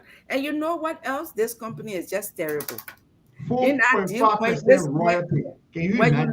when you read the deal, the craftily, the ArcelorMittal Global, they craftily exempted themselves from any problem that will arise in Liberia. They say that ArcelorMittal Liberia Limited is responsible, solely responsible. They don't want liability. They want liability. But why did you excuse yourself from liability? Even though the profit, everything coming to you, is because they know that people are going to start committing real, contra murder, I should call it, doing terribly in our country. So they don't want to get sued for it abroad somewhere in a better jurisdiction. Yes, so ArcelorMittal Liberia is responsible, solely responsible, and take responsibility for everything they do. But our people should not let them sign the kind of agreement. You can come from you are a multinational company. You come to my country, you want to sign a deal that protects you and insulates you from liabilities. Because I can sue you in a better jurisdiction. In a better jurisdiction and walk away with billions. Yeah. So they craftily, legally exempted themselves from any liability in Liberia. Wow. Baga, let's take some calls there. All right. So the phone lines are open. Let's take our first caller here this morning. Good morning. Good morning. Good morning. Hello? Yeah. Yeah, good morning. All right. Our first caller here this morning. You have to lower the volume of your device. And listen to me. Device when you call. There is a delayed effect. Yeah, so the phone lines are open 0770-102-102, 0886 010383, 0555 102-102. The WhatsApp number is +231 888 624171. That's the WhatsApp number. We still anticipate your calls here this morning as we talk about ArcelorMittal in Nimba County here on today's edition of the Costa Show. We're still taking your. They should just tell us that they want to stop doing iron ore business and do asset rental or management. Yeah, asset rental. That's what they want. Yeah, that's what they want. We should not give it to them. It's just a revenue source for them, an additional revenue source. So why we can't get the money that belongs to us as a country? Our people are dying in poverty. Our people are dying from sicknesses created by their operation. And you still want more. Well, we have some. Let's take somebody on the so line. Why we can't get the money that belongs good morning. to us as a country? Our people are dying in poverty. Good morning. Yeah, Nimba, you calling us from? Lower your device when you call. And I join you from the headquarters of the Remittance Intellectual Center here in Clarence. Just lower your receiver, please. We got the feedback. Okay, just hold on. Okay, go ahead. Make your point quickly. 1 minute. Am I better? Go ahead. So Baka, I listened to Madame Gongloe and I want to applaud her for her stance when it comes to the issue of this detrimental deal, I would say, because take for instance, as you may retrospect the issue of APM Terminals. It was the same bad deal that former President Edith Johnson Sirleaf signed that got us where we are today. So I'm calling on every lawmaker, including the lawmaker of district number 14, which happens to be April Vomia Corner the third, to stand against that deal. I mean, under no condition should this agreement be signed, because if it is being signed, it may not be me, but hearing my unborn child or my child will find it so difficult in 25 years to come. So in short, we are saying no, we do not accept the deal. Okay, thank you so much. Let's take somebody from the WhatsApp number. Good morning. Welcome. Good morning, Buckeye. Good morning, Henry good morning, Madam Gongloe. Madam Gongloe, I was not your supporter, but I think a patriotic voice that you gave this morning, I am one of your big fans today because what they put you there, you have articulated to the people of Liberia. I am from Lofa County. I am a Lofian, but it's our national property. Thank you. But what I wanted to tell Henry Costa is our light to Liberia. Henry Costa is our light. I want to thank Henry Costa. I want to thank Boakai. You know, Henry Costa, what I just wanted to say, you have articulated, you say, look, I am not going to just focus on CPP. I am going to focus on national issue. Henry Costa, people love you. There's no doubt about it. We, the Liberian youth, we love you. Okay. Focus on the issue that will benefit us and benefit our children. All right, Dad. Let's take. Madam Gongloe, I want to thank you very much and keep your fight. We are behind you. You are elated, but we are your father and we are your brother. Thank you very much, Madam Gongloe. Thank you very much. Thank you. Let's take Jetro Emmanuel Kole from this other line. Jetro, good morning. Good morning, Boakai. Good morning, Henry and Madam Edith Gongloe. Good morning, We appreciate you for the stance taken this morning because we are at a critical juncture where good people, long-term thinkers, we have to think for our short-term leaders we have today. And this is a situation that you are standing forth on. And it will not just be by calling on our lawmakers, but every Liberian, this should prick you like it has pricked me this morning. And I'm currently asking you, I will try to send my email to you so you can send this document. I got a lot of good friends in Vongbor County so that we can go there and begin to enlighten our people on what is going to happen to our future and the future of our unborn generation. Yes, we have seen in the early deal, like someone talked about the APM Terminals, like almost all the deals we are buying like we are being shaded. Then why is it that now that we are even struggling to rise as a nation, yet we are being stopped in the back by our own leaders we have today? This is so disappointing, and I really appreciate the fact that you are standing up. For every Liberian, for the sound of your voice, you know that this should equally enlighten and break you to stand up for your own nation. Our civil matter has done so much bad for us. Why is it that we don't know the real fire we take for this nation? How long will this go on? Why is it that Liberian young people will not stand up to sit and to fight against the kind of thing we will all sit and watch it go down the drain like it does not affect us as a people, as a generation to be born. Okay. So thanks so much for the enlightenment. It has angered me this morning. I'm going to invite you to get most of the information so I can move on. Thank you. I will. Thank you. Thank you so much, Jetro. We can take like two to three calls, then we'll cross over to Costa and Madam Gongloe, where 0770-102-102-086, 0103-830-555, 102-102. The WhatsApp number is +231-888-624171. We are talking a certain meter in Nimba County. So not only Nimba, Bomb, Grand Baza, and Liberia at large. So keep your calls coming in. Liberia. Yeah, it's about Liberia. So we still anticipate those calls, but calls is yet. Let's come back to you.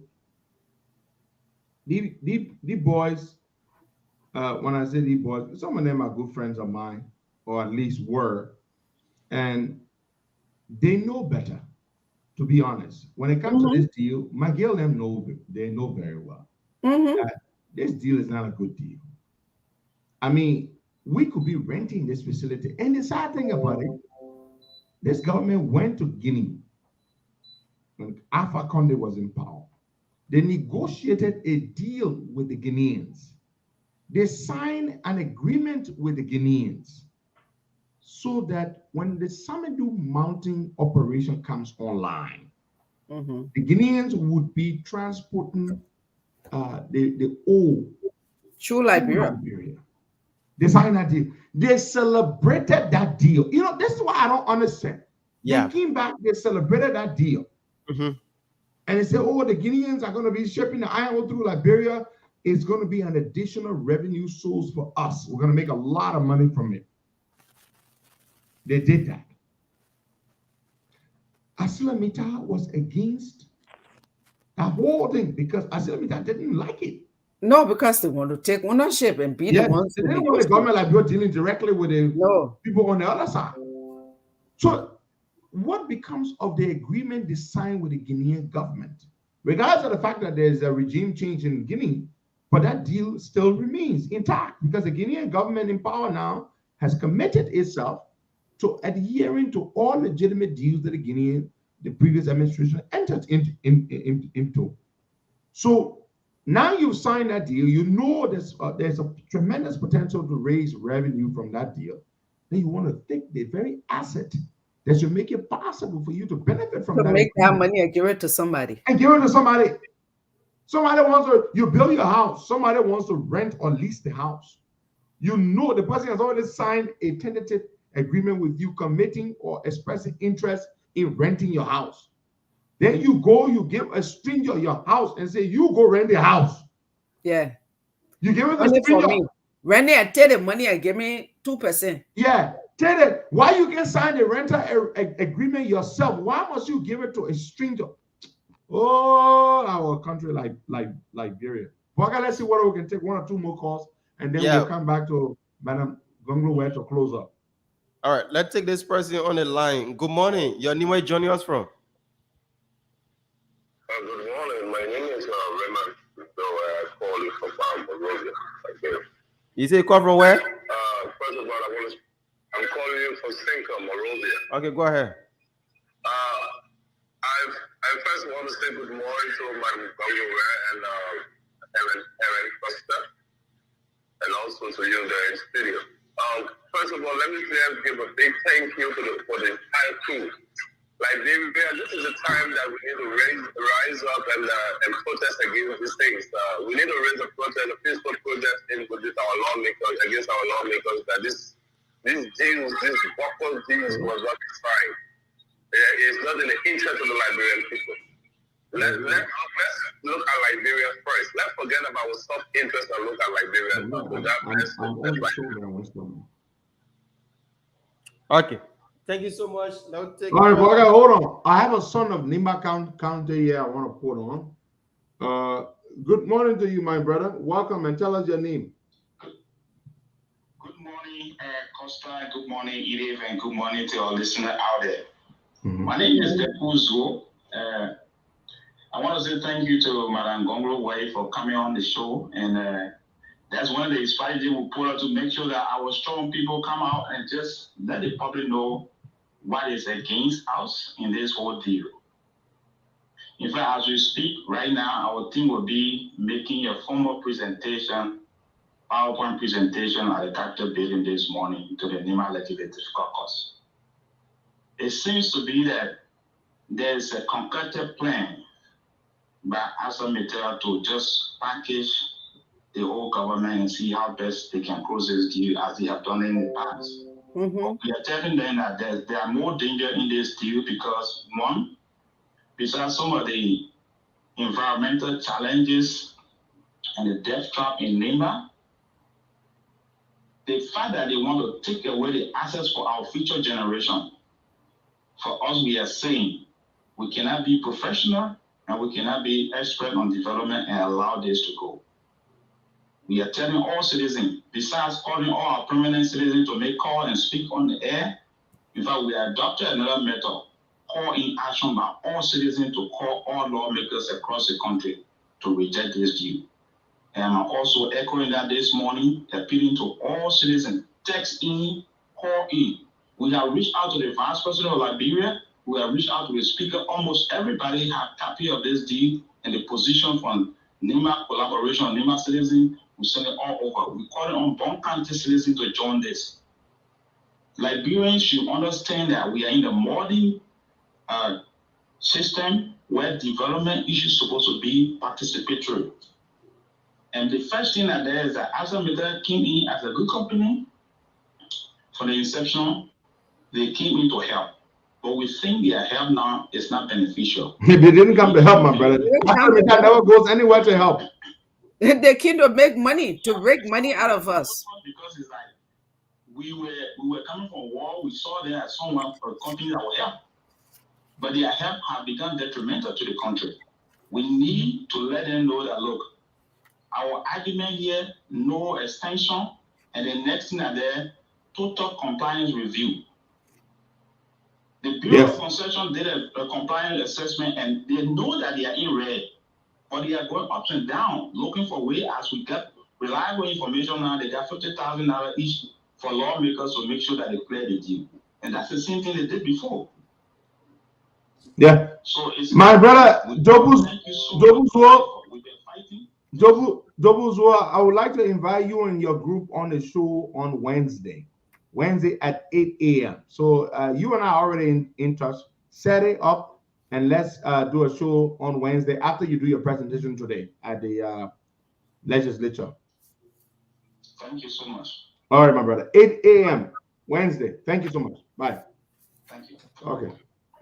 Madam Edith Gongloe, thank you so much for coming on. Thanks for, adding your very powerful voice to this very, very serious issue. You see, before I turn the floor over to you to give us your parting comments, today we are crying because of this APM Terminals agreement.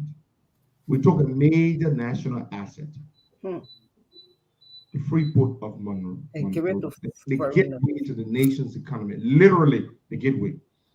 We give it away on a shady, disadvantageous circumstances to a foreign firm. Every single year, this firm, according to the agreement, has the power, the right, the authority to unilaterally increase cargo handling charges. Because of that, it's affected prices of commodities right across the board. Because of that, it's affected people's financial capacity and ability to purchase goods. It's increased poverty because people's disposable incomes have not increased, but they are having to pay more for goods because well over 95% of the things we consume in Liberia are imported. One bad deal is having a ripple effect on the lives of our people. It's affected the cost of living. We're looking at another deal that could have a significant impact. Now, this may not cause cost of living to go up, but it will deprive the country of potentially hundreds of millions of dollars that could be used for development to improve the people's lives. We want to forfeit that, to give it up, give it away. We're looking at hundreds of millions and we're saying we don't want it. This is just wickedness to your own people. You cannot be pro-poor and do this. You cannot call yourself for the poor and do this to the poor. It's just unacceptable. It's reprehensible. And increase the poverty. Yes. And it begs the question, did Mr. Weir really read the fine print? Well, I'm going to assume on this one, everybody knows I'm Mr. Weir's harshest critic. But I'm going to assume that George Weir does not know what's in the deal. I'm going to assume that Mr. Weir does not know that in 2005, a similar deal was struck and Ellen came to power and she amended it and took those assets back. Precisely.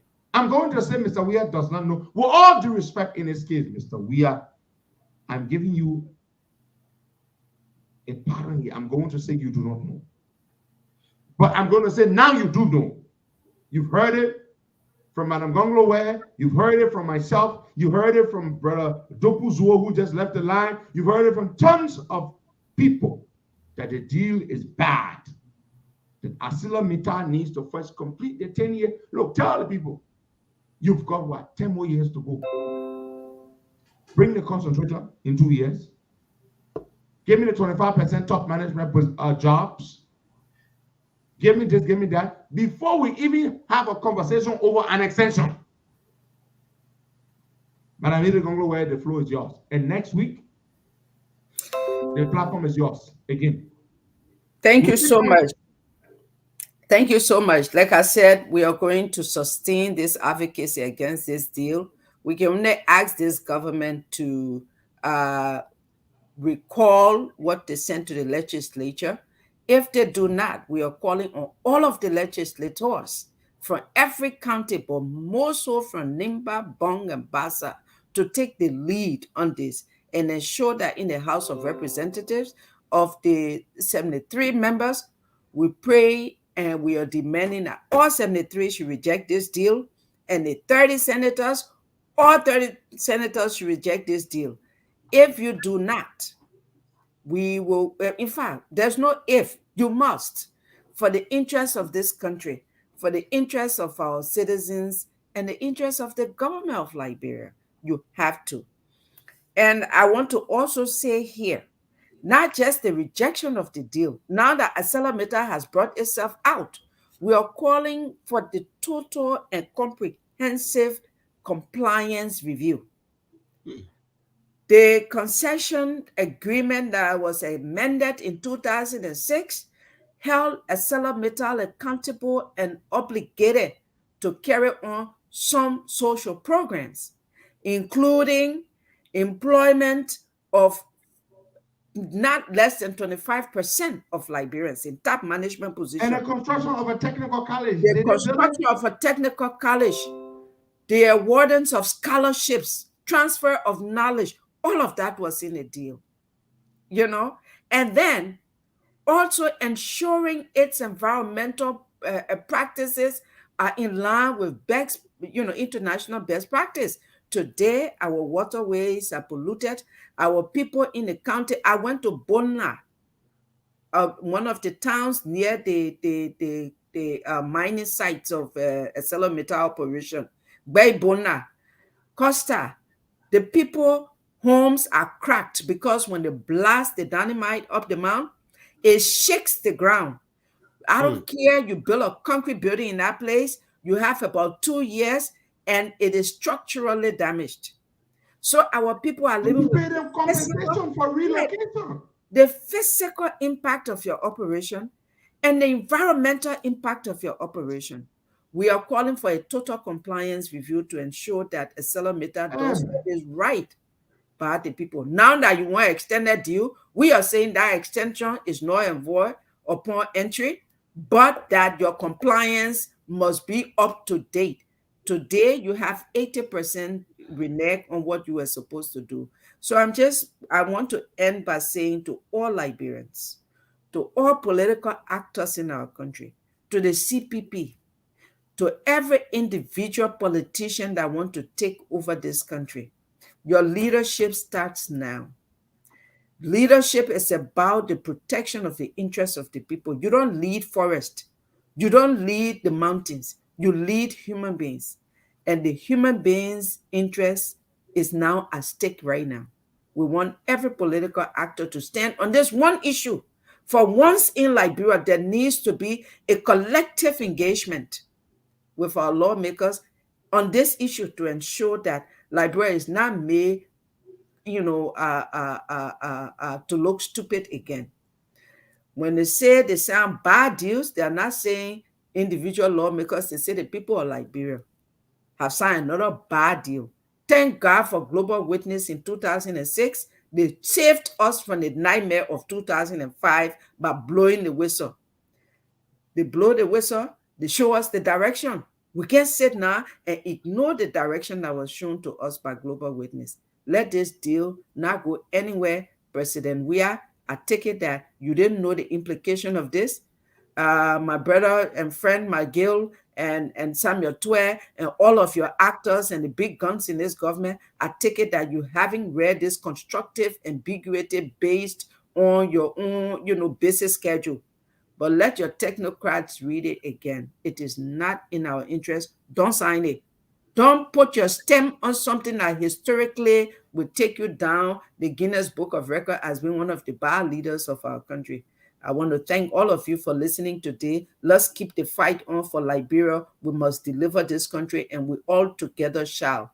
Thank you so much, Costa, for also availing me the opportunity on your platform. And let's have this partnership going forward up to 2023. I'm available to be your guest any day on a number of national issues, not just on this. You know, even the exploitation of our diamond and gold and our forest resources by Chinese and other, you know, unscrupulous business people. People are living from Ghana, Nigeria, and coming and dredging our rivers without no check and balance. They're all over the place, and they're polluting our water. They're taking our mineral resources as though there's no government in Liberia. And when you approach some of these technocrats in the various ministries, they say, oh, you know, no operation fund. We know, we hear that thing, but no car to go in the field. So we'll now take citizen action. I have said this before on radio in Nimba. All of our villages, the townships, and the youth leaders and the women leaders, be on the watch. Form your community watch group. You see any rafter on your river, call crowd, arrest them. Citizen arrest them. And then the government said they can't do it. The government, because the government is incapacitated. They say they don't have the money to put. But they get the licenses, though. They give the licenses to those people to operate. Yeah, but some of the people have no license. Believe it or not, this country is vulnerable. And I said this to you. You can't go to Ghana and do that in Ghana? It can't happen nowhere. Even Sierra Leone, in Guinea, it can't happen. Why is it happening in Liberia? In 2000 and I think it was 2017, a Nigerian friend of my daughter here in America said to my daughter, you say your mom was superintendent before. I need her number because I really want to go Liberia on a hustle. The guy said, what do you mean you want to go Liberia on a hustle? That our country is not a country of hustlers. He said, oh, you don't even know the country you have. He said, my friends are making millions of dollars in your country. It's no country, no government. I just want your man to tell me where in your country, our rivers. Yeah, where in your country I can farm, you know, good resources like mineral and thing, carry a few $1,000s and make some money. My daughter told me, Mama, I felt so embarrassed.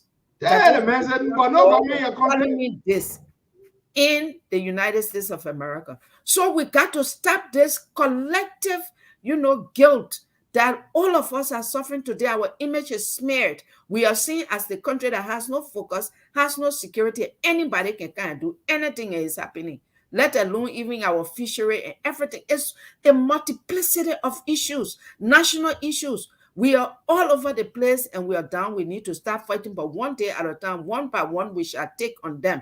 Today is metal. Let's sustain the debate on metal and we'll extend to the other areas. Next week, we'll have you, ma'am. Next week, let's continue this. Consistency, like you said, you got to talk about something over and over. While they are in there trying to think that they can pass this thing quietly, we need to keep making noise so the public can know so that we can't let this thing die. So we look forward to having you again next week. Thank you so much, Costa. Thank you, ma'am. Thank you very, very much. That's Madam Edith Gongloe, a strong fighter there. And we're going to have her here next week again. Look, folks, this thing is just bad, my people. It's just bad. Whether you are a sedition, wherever you work at, it's just bad that it affects all of us. Everybody. And Costa, the problem about that is that we have our CPP lawmakers there too supporting the particular thing. And they are forgetting to know the president is the one taking kickback and his government officials are the one benefiting from that. So I just can't understand why they have been elected opposition figure. We need to call on the chairman of CPP. They need to speak. We don't want to see a press release. You know that thing they can do. They can just read press release. That's all a press on Facebook. We don't want a press release to post on Facebook. We're calling on Joe Boakai. We're calling on Joe Boakai to speak to this issue. We don't want a press release. A press release will not be enough. We're talking about resources that your government, when you come to power, that could make millions and millions of dollars. We don't want a press release from Joe Boakai. We want a press conference where all the CPP leaders will be seated and they will speak with one voice against this issue. If they're going to go to the Capitol building, they need to stop this deal, Boakai. I mean, look, this is the same thing the CPP did. They sat down in Liberia. We had to call a protest. We, the children, the children, they had to call protests to put pressure on the government. They never did that. Then when we talk, they say we are frisky. We gotta be talking about things that you're supposed to be talking about. Mm-hmm. We're not asking you to talk about everything in the country, everything that happens. That's not what we're asking for. But when critical things are happening, you need to speak out. Absolutely. Mm-hmm. The CPP needs to speak out, my people. You sitting down there, they may want to take our assets. Say what you will about Ellen. She took the rail back from ArcelorMittal. Mm-hmm. They wanted the rail. She took it back. I read the amendment here for you, the 2006 amendment. So what is your concern? CPP, are you just all about power? Is that all you want? Is that one power? Power.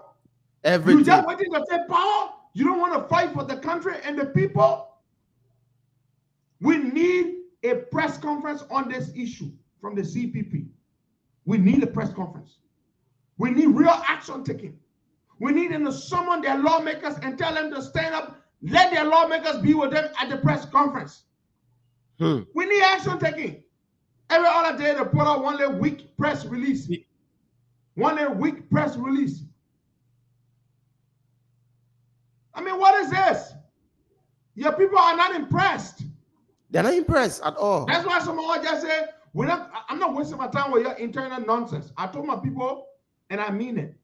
This Costa Show will not waste our time to discuss your nonsense. You're fighting all day. Y'all can fight. We'll focus on national issues. But we need y'all to stand up on this issue. It is important. Okay? Today we are crying on APM Terminal. Ellen took the port and gave it away for 25 years. Yeah, tomorrow we'll be crying for a Every year, APM Terminals is increasing the cargo handling fees. Mm-hmm. That is directly affecting commodity prices. The other day, the Minister of Commerce said the reason rice price is gone up is because APM Terminals has increased the cargo handling fee. It was $11, they carry up to $14. Mm-hmm. To unload 1 ton of rice, it was $11. This year, APM Terminal increased it to $14. They added $3. So when you increase the price to move this bottle that I'm holding in my hand, for those of you who are listening and not watching, and you move it to this point, it was $11 for one bottle. Now it's $14. Therefore, the owner of the bottle who's going to go and sell it, he's going to increase the price of the bottle. Yeah, and the So common we are people suffering because of that bad deal that Ellen did. Mm-hmm. And we got 15 more years to suffer with that ArcelorMittal, the APM Terminals deal. Now we have another situation here. Our leaders are sitting and they are quiet. And Georgia is about to give a major asset away. Our railroad that could generate millions, not just the railroad, the port as well. And you are all sitting out there, you're not saying anything. Were you just established to take power? Is that your only interest? My people, Bagay, is that the only thing CPP wants, just to take power? That's all. And they hate it when you call them out. And I will call you out, and I don't care what you say about me. I will call the CPP leaders out. Is that your only concern? Bernard Ure, Joe Boakai, Ellis Cummings, Yombly? Is that your only concern to take power? Boakai, we need to turn our bazooka to these people, Boakai. But that's it. We have to be real to them, Costa. We have to. We will not get involved in their internal nonsense, but we will call them out. Mm-hmm. Their silence is sickening. This man wants to give a major resource out for 25 years. He wants to give our assets away. And you all just sitting on the agenda, the mantle where CDC came with propo agenda. Let me say, propo. Some of these things happening. Oh no, you refer to yourself as propo. I just can't understand. I don't know what Mr. Weir is thinking about, because the issue about Nimba, Bong, and Grand Bassor, the particular deal, if it is passed, it will affect him not only today but tomorrow and the day after. He should know that, because the citizen, once the citizens start to feel the pinch, of what ArcelorMittal will be doing to them in those various counties, it will be read on him as president of the Republic of Liberia. And he should know that. It's not because he want money for today, then he should go about doing anything that he wants. Tomorrow, it will come right back to him as leader of this country. And he should know. His cabinet ministers should also know that. But we here. And the CPP, like we are saying, you have to stand up. We don't need to be calling you out. When you see some of these things happening, it shouldn't take you weeks to respond. Once you see it out, you come up with a press conference. Let me just read this article before we go. So Guinea already approved the deal from their side, the Samadou Iron Ore project. There's a company called SMB Winning. They give them the Samadou Iron Ore mine project. And this story was published in Reuters on June the 4th, 2020. And they won the contract $14 billion. Now, in this deal, they say these two deposits hold 2 billion tons of high-grade ore, iron ore. Now, the Guinean government is saying that they're going to move the iron ore because to build a railroad from Samadou to Conakry is 400 miles. 400 miles. 400 miles. So they're saying, look, this is too far. So that's why they're looking to ship the iron ore out of Liberia. Okay. They want to ship it out of Liberia. You see that? That's what they want to do because the distance is shorter. Ship it out of Liberia. So ship it out of Liberia means they will bring it by way of Nimba via the rail to Buchanan and then out of the Buchanan port. Fellow Liberians, tell your CPP lovers, your CPP leaders, they need to speak out. The COP will have a press conference on this matter this week. We issue our position to the government and to the lawmakers. It's before the lawmakers. We would issue our position to the lawmakers. We'll call on them to not ratify this deal. We're going to fight against this ArcelorMittal deal because we can't count on CPP. CPP can only call rally when it's a political event for them. Yeah. CPP can only call rally when it's some kind of program for them. CPP is discouraging, Waka.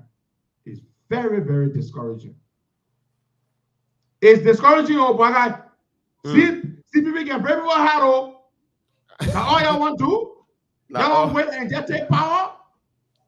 That's it? We can sell the country and y'all don't care? Y'all just want to take power? It's just discouraging, Waka. That you support people whose only fixation is to take power. And I know they don't like to hear me talk like this, but I didn't sign up for this. I signed up, I stood up to fight for the country. And you got to fight for the country. Who here supports CPP and is happy with their silence on critical national issues that affect the country? Who is impressed? Nobody. With their silence?